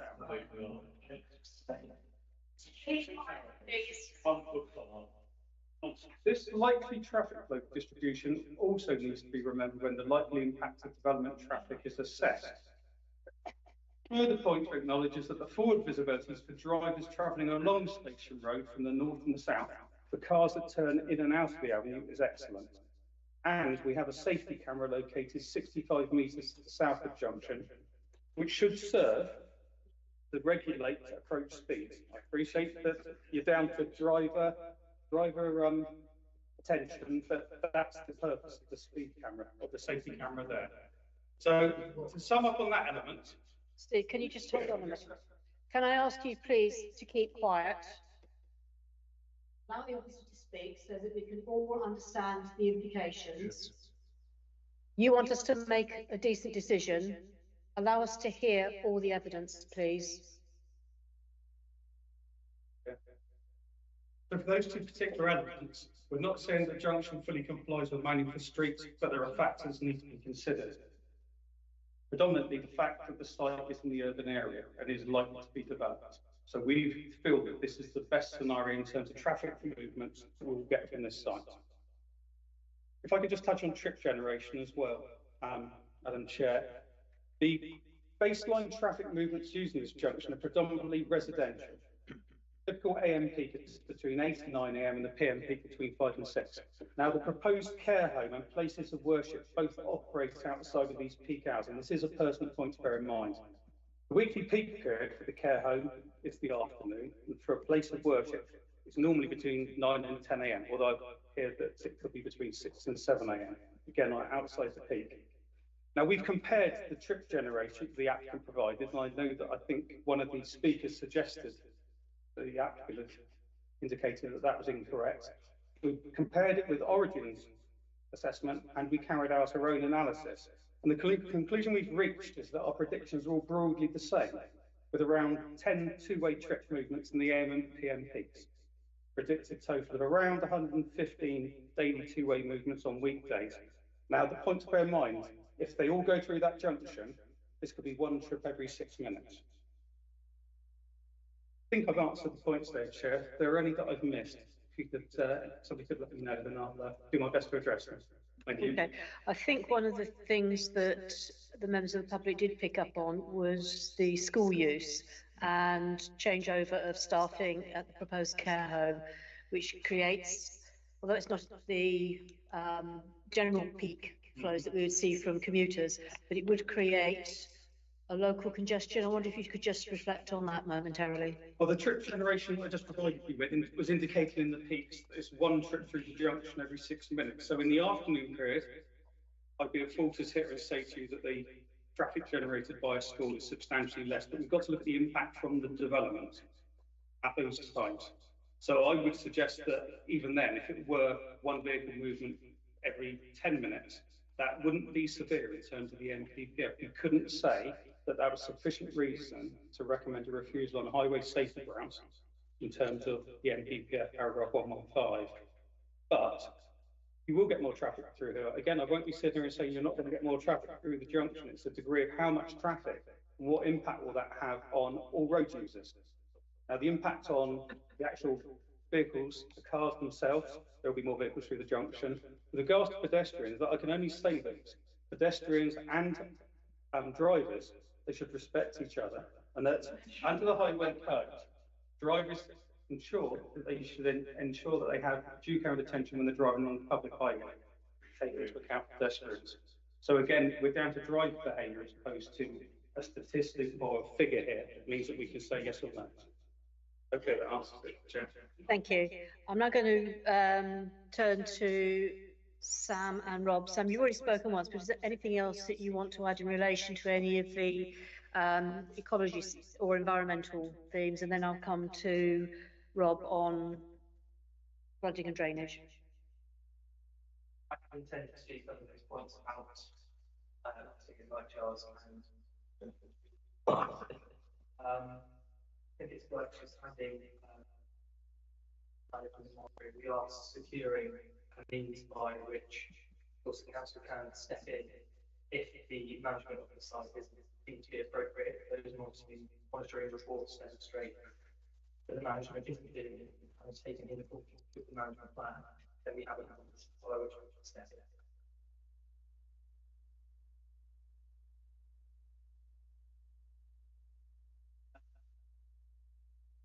I'm not sure whether it's ready, but we have, from our perspective, we've reviewed the prevailing flood risks to the site. So it's modelled to be flood zone 1, EA modelling. There are watercourses that surround this site, there's an northern down the north side. These watercourses, they're not shown in the EA modelling, but the applicant has done some survey work. The survey work has indicated that any sort of exceedance of those drainage ditches should flow into adjacent land rather than on the site. The surface water flood risk is modelled. There are areas of surface water flood risk shown at the north end of the site, which is to remain undeveloped.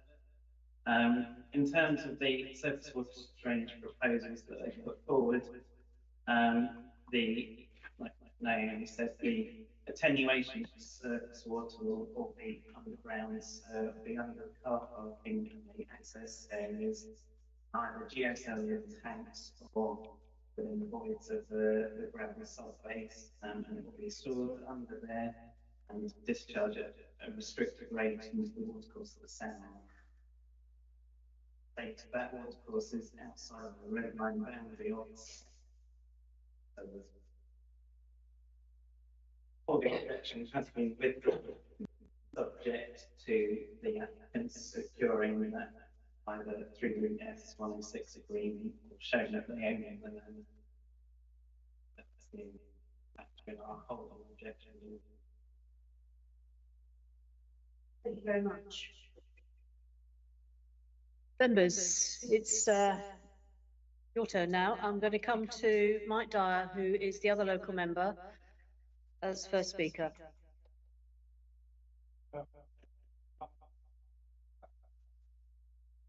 Again, and repeat what you just said. Mike Dyer, Westmoreland and Three-Legged Cross. I'm going to cut straight to the chase and propose a site visit. And if I may briefly say why. I think enough worrying concerns have been raised by the public speakers, many of whom are experts, to make it essential that members see the site and the access and the junction to weigh up the conflicting assessments of the site given by our officers and the opinions given by the public speakers. So I think we members will be at a disadvantage if they try and make a decision today when the evidence given is so conflicting, and I think it would be a huge advantage if members would visit the site before coming to a view, and I hope you will support a site visit, members. Thank you. Can you keep quiet, please? Otherwise, I will ask to have you removed. So we have a proposal for a site visit. Is there a seconder? Yeah. I'll take Barry. I saw your hand first. Madam Chair, it's Councillor Barry Gorringe, St Leonard's and St Ives and Moors Valley, and I fully support what Councillor Dyer has just said. So I'm quite happy to second it, and I would prefer, if we are going to have a site visit, it to be somewhere around 2:30 to 4 o'clock in the afternoon. Yeah.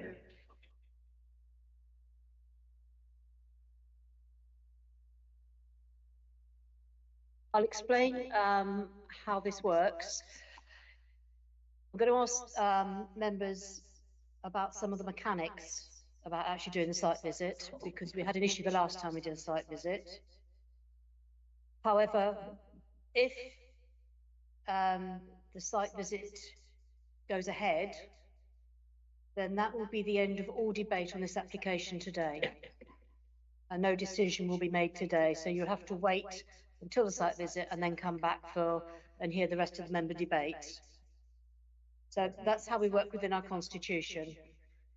So members, the last time we had a request for a site visit, we had people that agreed on the site to go on the site visit and then didn't turn up.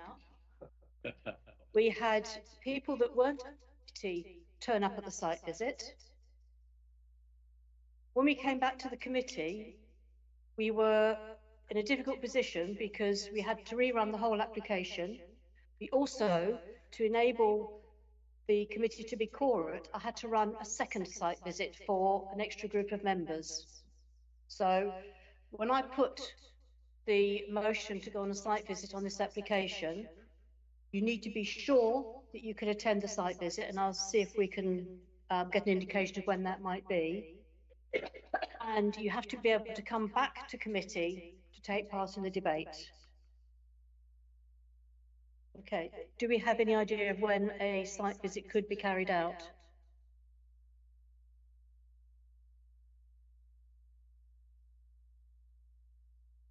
While they're looking at that, if the site visit does go ahead, then it would probably come back to our April meeting, which I think possibly is the 20th of April, Megan? Yeah, 25th of April. 24th of April. So that's when we would come back and make a decision.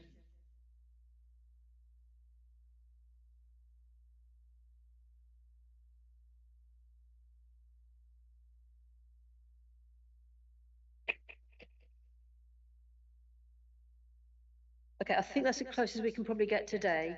Bearing in mind, we've got Easter coming up and school holidays, and I'm sure the residents would appreciate us not doing the visit in school holidays. So we have sometime in the next 2 weeks. I appreciate that unless we can land a day, you can't commit, definitely. However,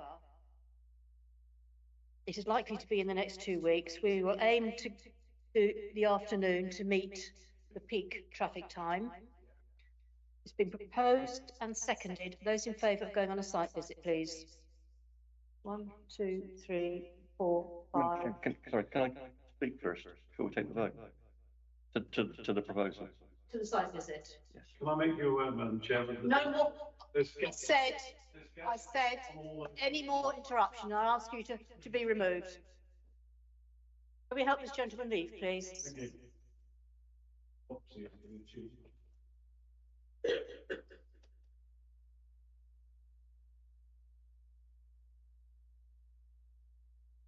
If you're speaking to the site visit, sorry, members. Yes, only for site visit. Thank you, Madam Chairman. I just want to get some clarities around a few things. Obviously, it's an extremely emotive subject. So there's a few things I want to get in place. One is in terms of the Shane, you haven't introduced yourself. Councillor Shane Bartlett, Ward Member from Warminster. just want to get a few things bring clarity in terms of the site visit. One, are we visiting just the junction? Is it the junction, the avenue and Blackburn Lane? Is it the actual marked development area? Are we doing all of that? I just want to get an understanding around that. Personally, my view is that the site visit would take place when we come to reserve matters personally, but I understand that the emotion around this and the concern around the junction, so I understand why a site visit has been called for by my colleague. I would also like it highlighted with this meeting while the public are here, that if we're going to conduct a site visit, if that is the view of the committee, then that site visit has to be done in private with the members. We can't converse with the public. This is a quasi-judicial committee that is dealing with statute planning law. Otherwise, we'll have an unsafe decision. Sorry, but if we have the public there and they're trying to converse with members of this committee, then the decision could be challenged later on, whatever we may come to. I just wanted to get that into the open, Madam Chairman. Thank you for your indulgence. Have you got a response to some of those concerns? Thank you, Madam Chairman. I think on the basis of the proposal, we would be recommending a visit to the junction that is of key concern with the Avenue and Station Road. That we would also then follow that access through to the site and see the site itself as well. I think that's broadly what was requested by members. Thank you. Okay, I'm getting nods around the table. Does anyone else wish to speak to the site visit proposal? David. Just a quick, when's the last date for determination? Wednesday, 20th of March. But I would request an extension of time for that site visit. The site, you do a site visit, are we in danger of non-determination and then the approval, the application is simply going through on a nod? If the applicant doesn't agree to an extension of time, yes, there is a risk of non-determination and a non-determination appeal. So that would be down to the applicant to say there's a time to a site visit or there isn't. Yes. It's a bit iffy. The other point, that if the applicant did decide to go to appeal for non-determination, that is quite a lengthy process, and we would certainly have a site visit in between then and may well determine the application of the next committee in advance of them actually reaching an appeal inspector. So, but it's like many things, it's weighing up the different pros and cons. Okay, so members, you have a proposal to go on a site visit, which has been seconded. Those in favour this time, please. 3, 4, 5, 6, 7, 8. Unanimous.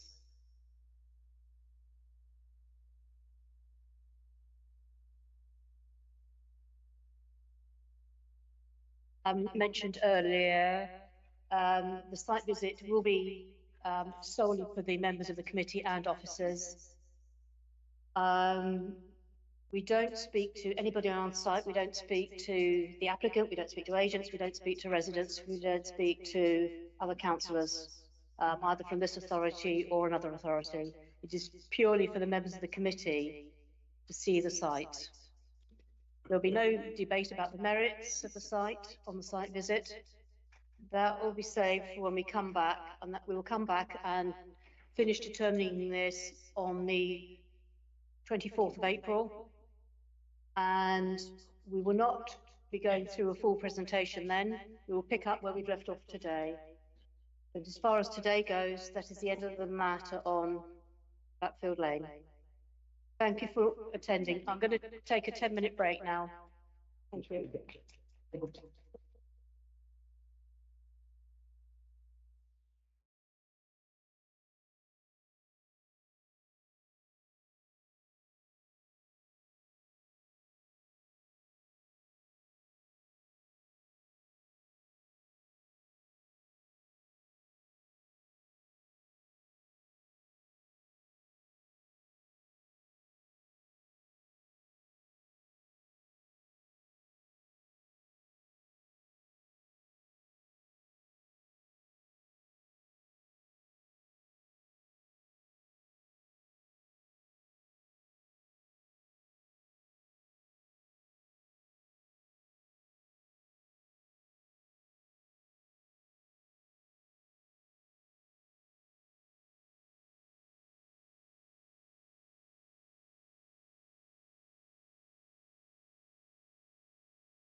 everyone has had the opportunity to catch their breath.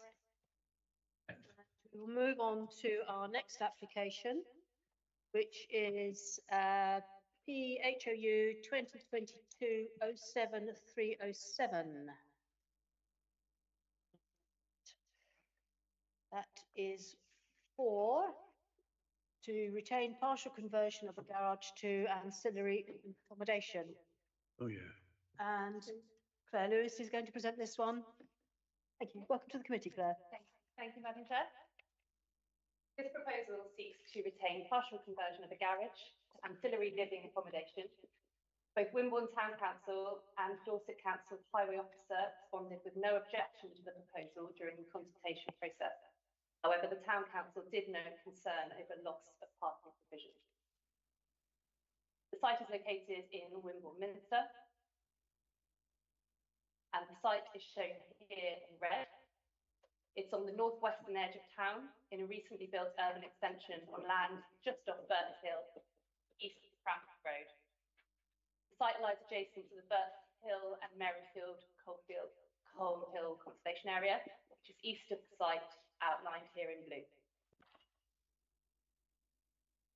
The subject of the application is a detached two-storey dwelling with double garaging set on corner plots, which is particularly large within the context of the development as a whole.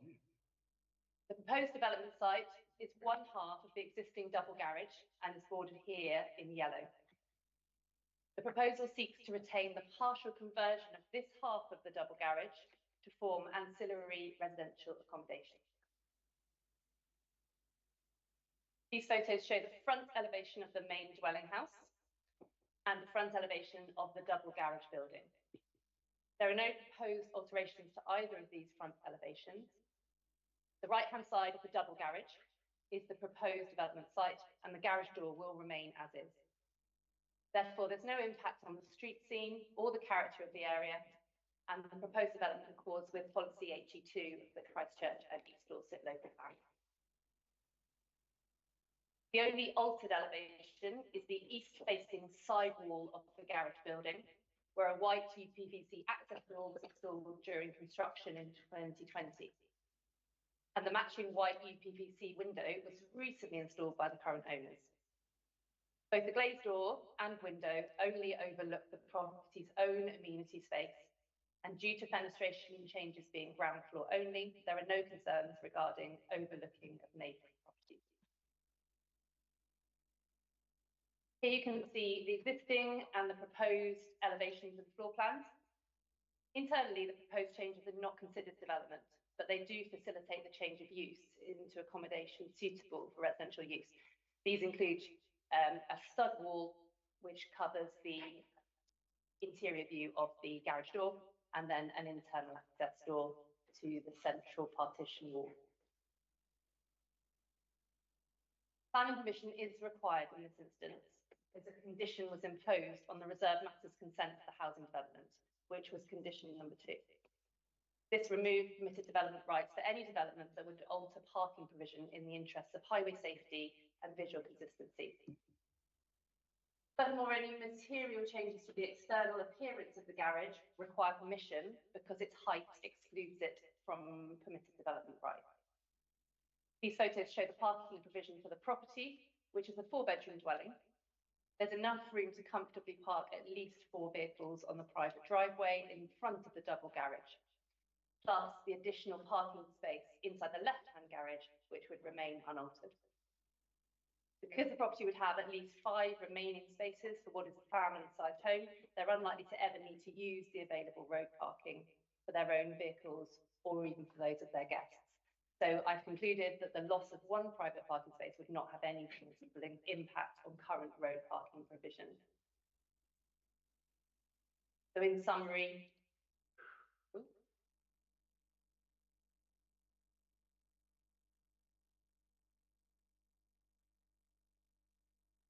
the summary is on the screen. There are no adverse impacts to any of the planning considerations. Officers have not identified any demonstrable impact on character, appearance, amenity, highways, or flood risk that would justify refusal. The proposals are judged to accord with the relevant local plan policies which are KS12, HE2 and the NE6, and we therefore recommend approval. And that completes my. Thank you. Well, we have no public speakers on this one. Shane, one of the local members, do you wish to speak? Thank you, Madam Chair. Yeah, my understanding is something the council staff member. So I know this site well actually, and I'm pleased with the application that's come through in that it's going to maintain the sympathy to the symmetry of the garage frontage, which I think is an important aspect when from a visual appearance when you look at it. I've just got a question around within the application. It says that it's for office use and amenity use. I just wondered if there's any mention of it being used as a workshop, and I'll come to that after the answer.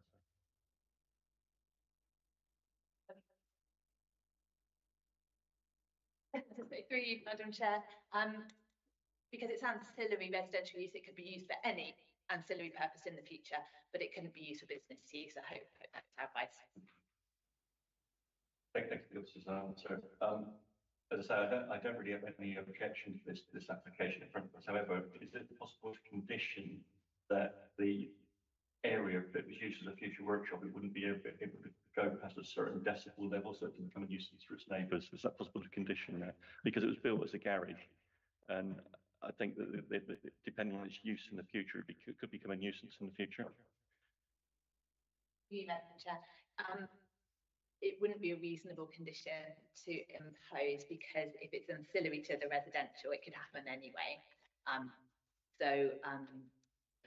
Yeah, we wouldn't be able to impose that as a necessary reasonable condition to make development acceptable.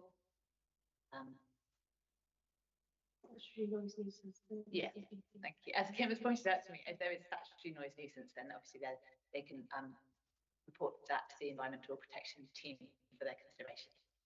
That's not. Thank you for the answer. Just from my own clarity, I think it's important for me to ask this question and get an answer. So thank you for that. On the basis of that, Madam Chairman, I'm happy to propose we go with the recommendation to grant with the points that laid out within the report. Thank you. Is there a second? David, do you wish to speak to the proposal? No, I don't think so, Madam Chair.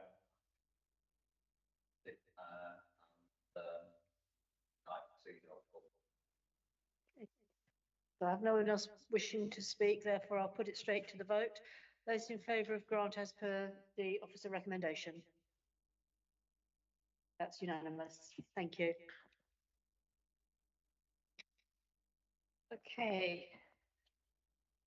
Moving on to the next one, and that is PADV 2020-07233.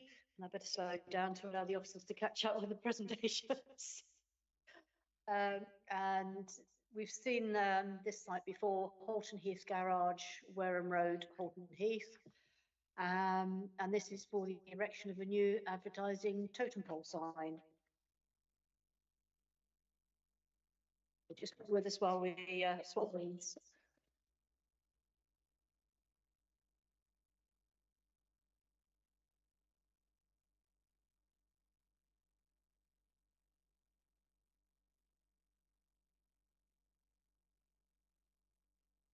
Apologies for that, members. And good afternoon. This application comes before you, Elizabeth Adams speaking. This application comes before you because the application site is partially owned by the council. It will be familiar to you because it is a Halton Heath garage, which is has previously come to committee on a couple of occasions for the same reason. So the site is located to the north of Organford and Halton Heath industrial estate, south of the Bakers Arms roundabout, K35. And you'll recall that the site is surrounded by residential and some industrial to the north, and the Halton Heath Park home immediately surrounding it. The area that's owned by the council is outlined here in purple, and it includes the position of the proposed totem sign, which is before you today.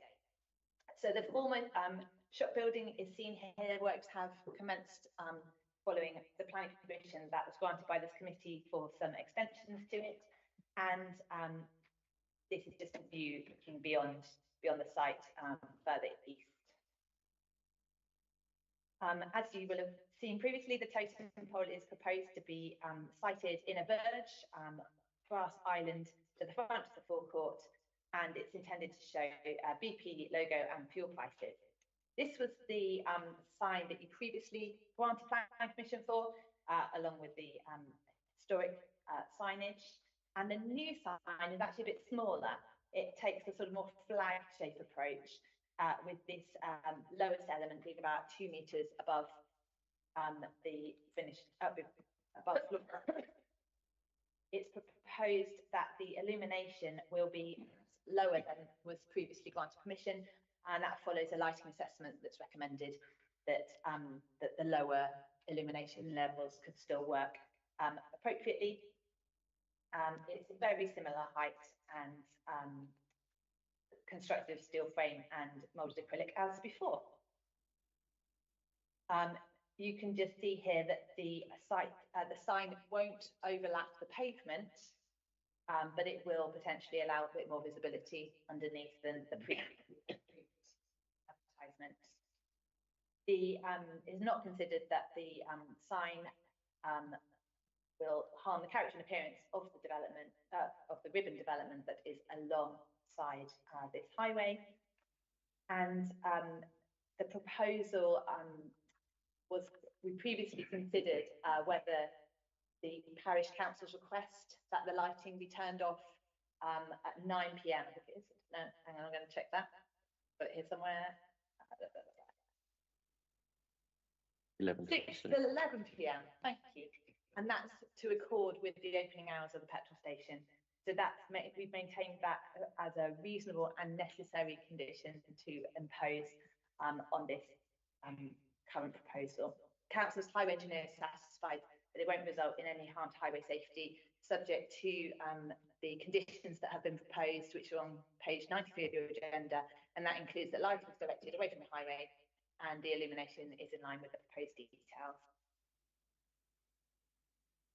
So amenity and public safety are the only two grounds on which we can consider advertising applications, and both of these are considered to be met. So the recommendation is approval. Thank you. Thank you. Short and sweet. Again, we have no public speakers on this one. Jay. Thank you, Madam Chairman. It's a bit deja vu, and this one's come to us many times before. So, for clarity with the public looking in, it's obviously coming to us because it's on highway verge that we have responsibility for as Dorset Council. There is no objection from the highways officers. There's the views of Wareham and St Martin Parish Council have been taken into consideration, and those lights are going to be turned off, as the officer said, between 11 at night and 6 o'clock in the morning, the opening hours of the garage. And also benefit from this time around from last time is that the illumination levels have been reduced, which I think is a good thing. And the only difference in the change of the sign that I can see is that it's about a third, the bottom third is now missing. So I've got no hesitation, Madam Chairman, in proposing that we accept and grant as per laid out in the report. Thank you. I have a seconder. Thank you, Robin. Do you wish to speak? Just to say, I think probably with this one, you're going to have these sort of things. This is probably as good as it gets, this one, because they've thought it through quite well on this revised design, because it's got I like the space to give the extra visibility, which is always important. So absolutely no problem with it at all. They comply with everything. Thank you. You see, any other speakers on this application? In that case, I'll put it to the vote. It's been proposed and seconded as per the officer's report. Those in favour? Unanimous. Thank you. And our last application today is PFUL 2023-06620, land west of the Priest's House, which is opposite the Ship Inn, Dorchester Road, Wool. Retention of a VDSL side pod cabinet. Over to you again, Liz. Thank you, Madam Chair. So this again is The 4 members because it is council land. This time we are near Wool, in Wool, and the land here you'll see very small site application area in the Verge on land owned by the council, south of Dorchester Road. There aren't any planning constraints of particular relevance to site lines within the urban area. VDSL stands for Very High Bitrate Digital Subscriber Line. It enables copper telephone lines to be used to provide faster connection speeds. So the speed available will still depend on how much copper line the network is between the network equipment and the house, but it is being used by Openreach to improve their offer to their customers, and they're seeking retrospective permission for the equipment to facilitate provision of VDSL in Wool. This is the side pod cabinet. You can see it's of modest proportions, it's only about 1 foot, and it's finished in green to match the pre-existing cabinet on the site. Here's the site context. So you're looking north up toward, south towards the pub here, and the cabinet is to my left, and then looking the other way, you have to have good eyesight to see it, I apologise, but you can see the context. The proposal does not have any harmful impact on the street scene, and it's judged to accord with paragraph 118 of the National Planning Policy Framework, which encourages support of electronic communication networks, and Design Policy D of the local plan. So the recommendation is approval. Thank you. And while that slide is up, it's not the whole of that green thing, it's the little bit on the little bit on the end that requires permission. Again, I have no public speakers on this application. More for a bit on the side. Shane. Thank you, Madam Chairman. As the officer has said, just left the meeting. As the officer has said, it sits on Dorchester Council owned land. Wool Parish Council have made no objection to it. The local ward members have made no objection to it. It's going to serve the community with a greater ability for their telecommunications within that area of the residential population. And we've seen these up and down the length and breadth of the country. So, Madam Chairman, I would support the officer report to grant. Thank you. A seconder? Barry, do you wish to speak? Yeah, just happy to second.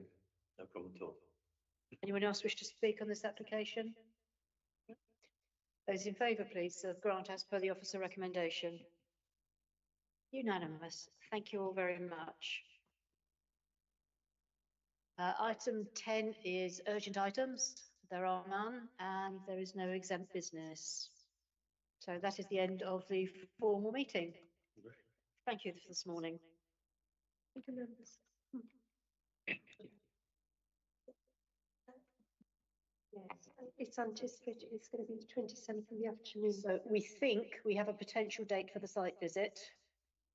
Please, local members, this is not for divulging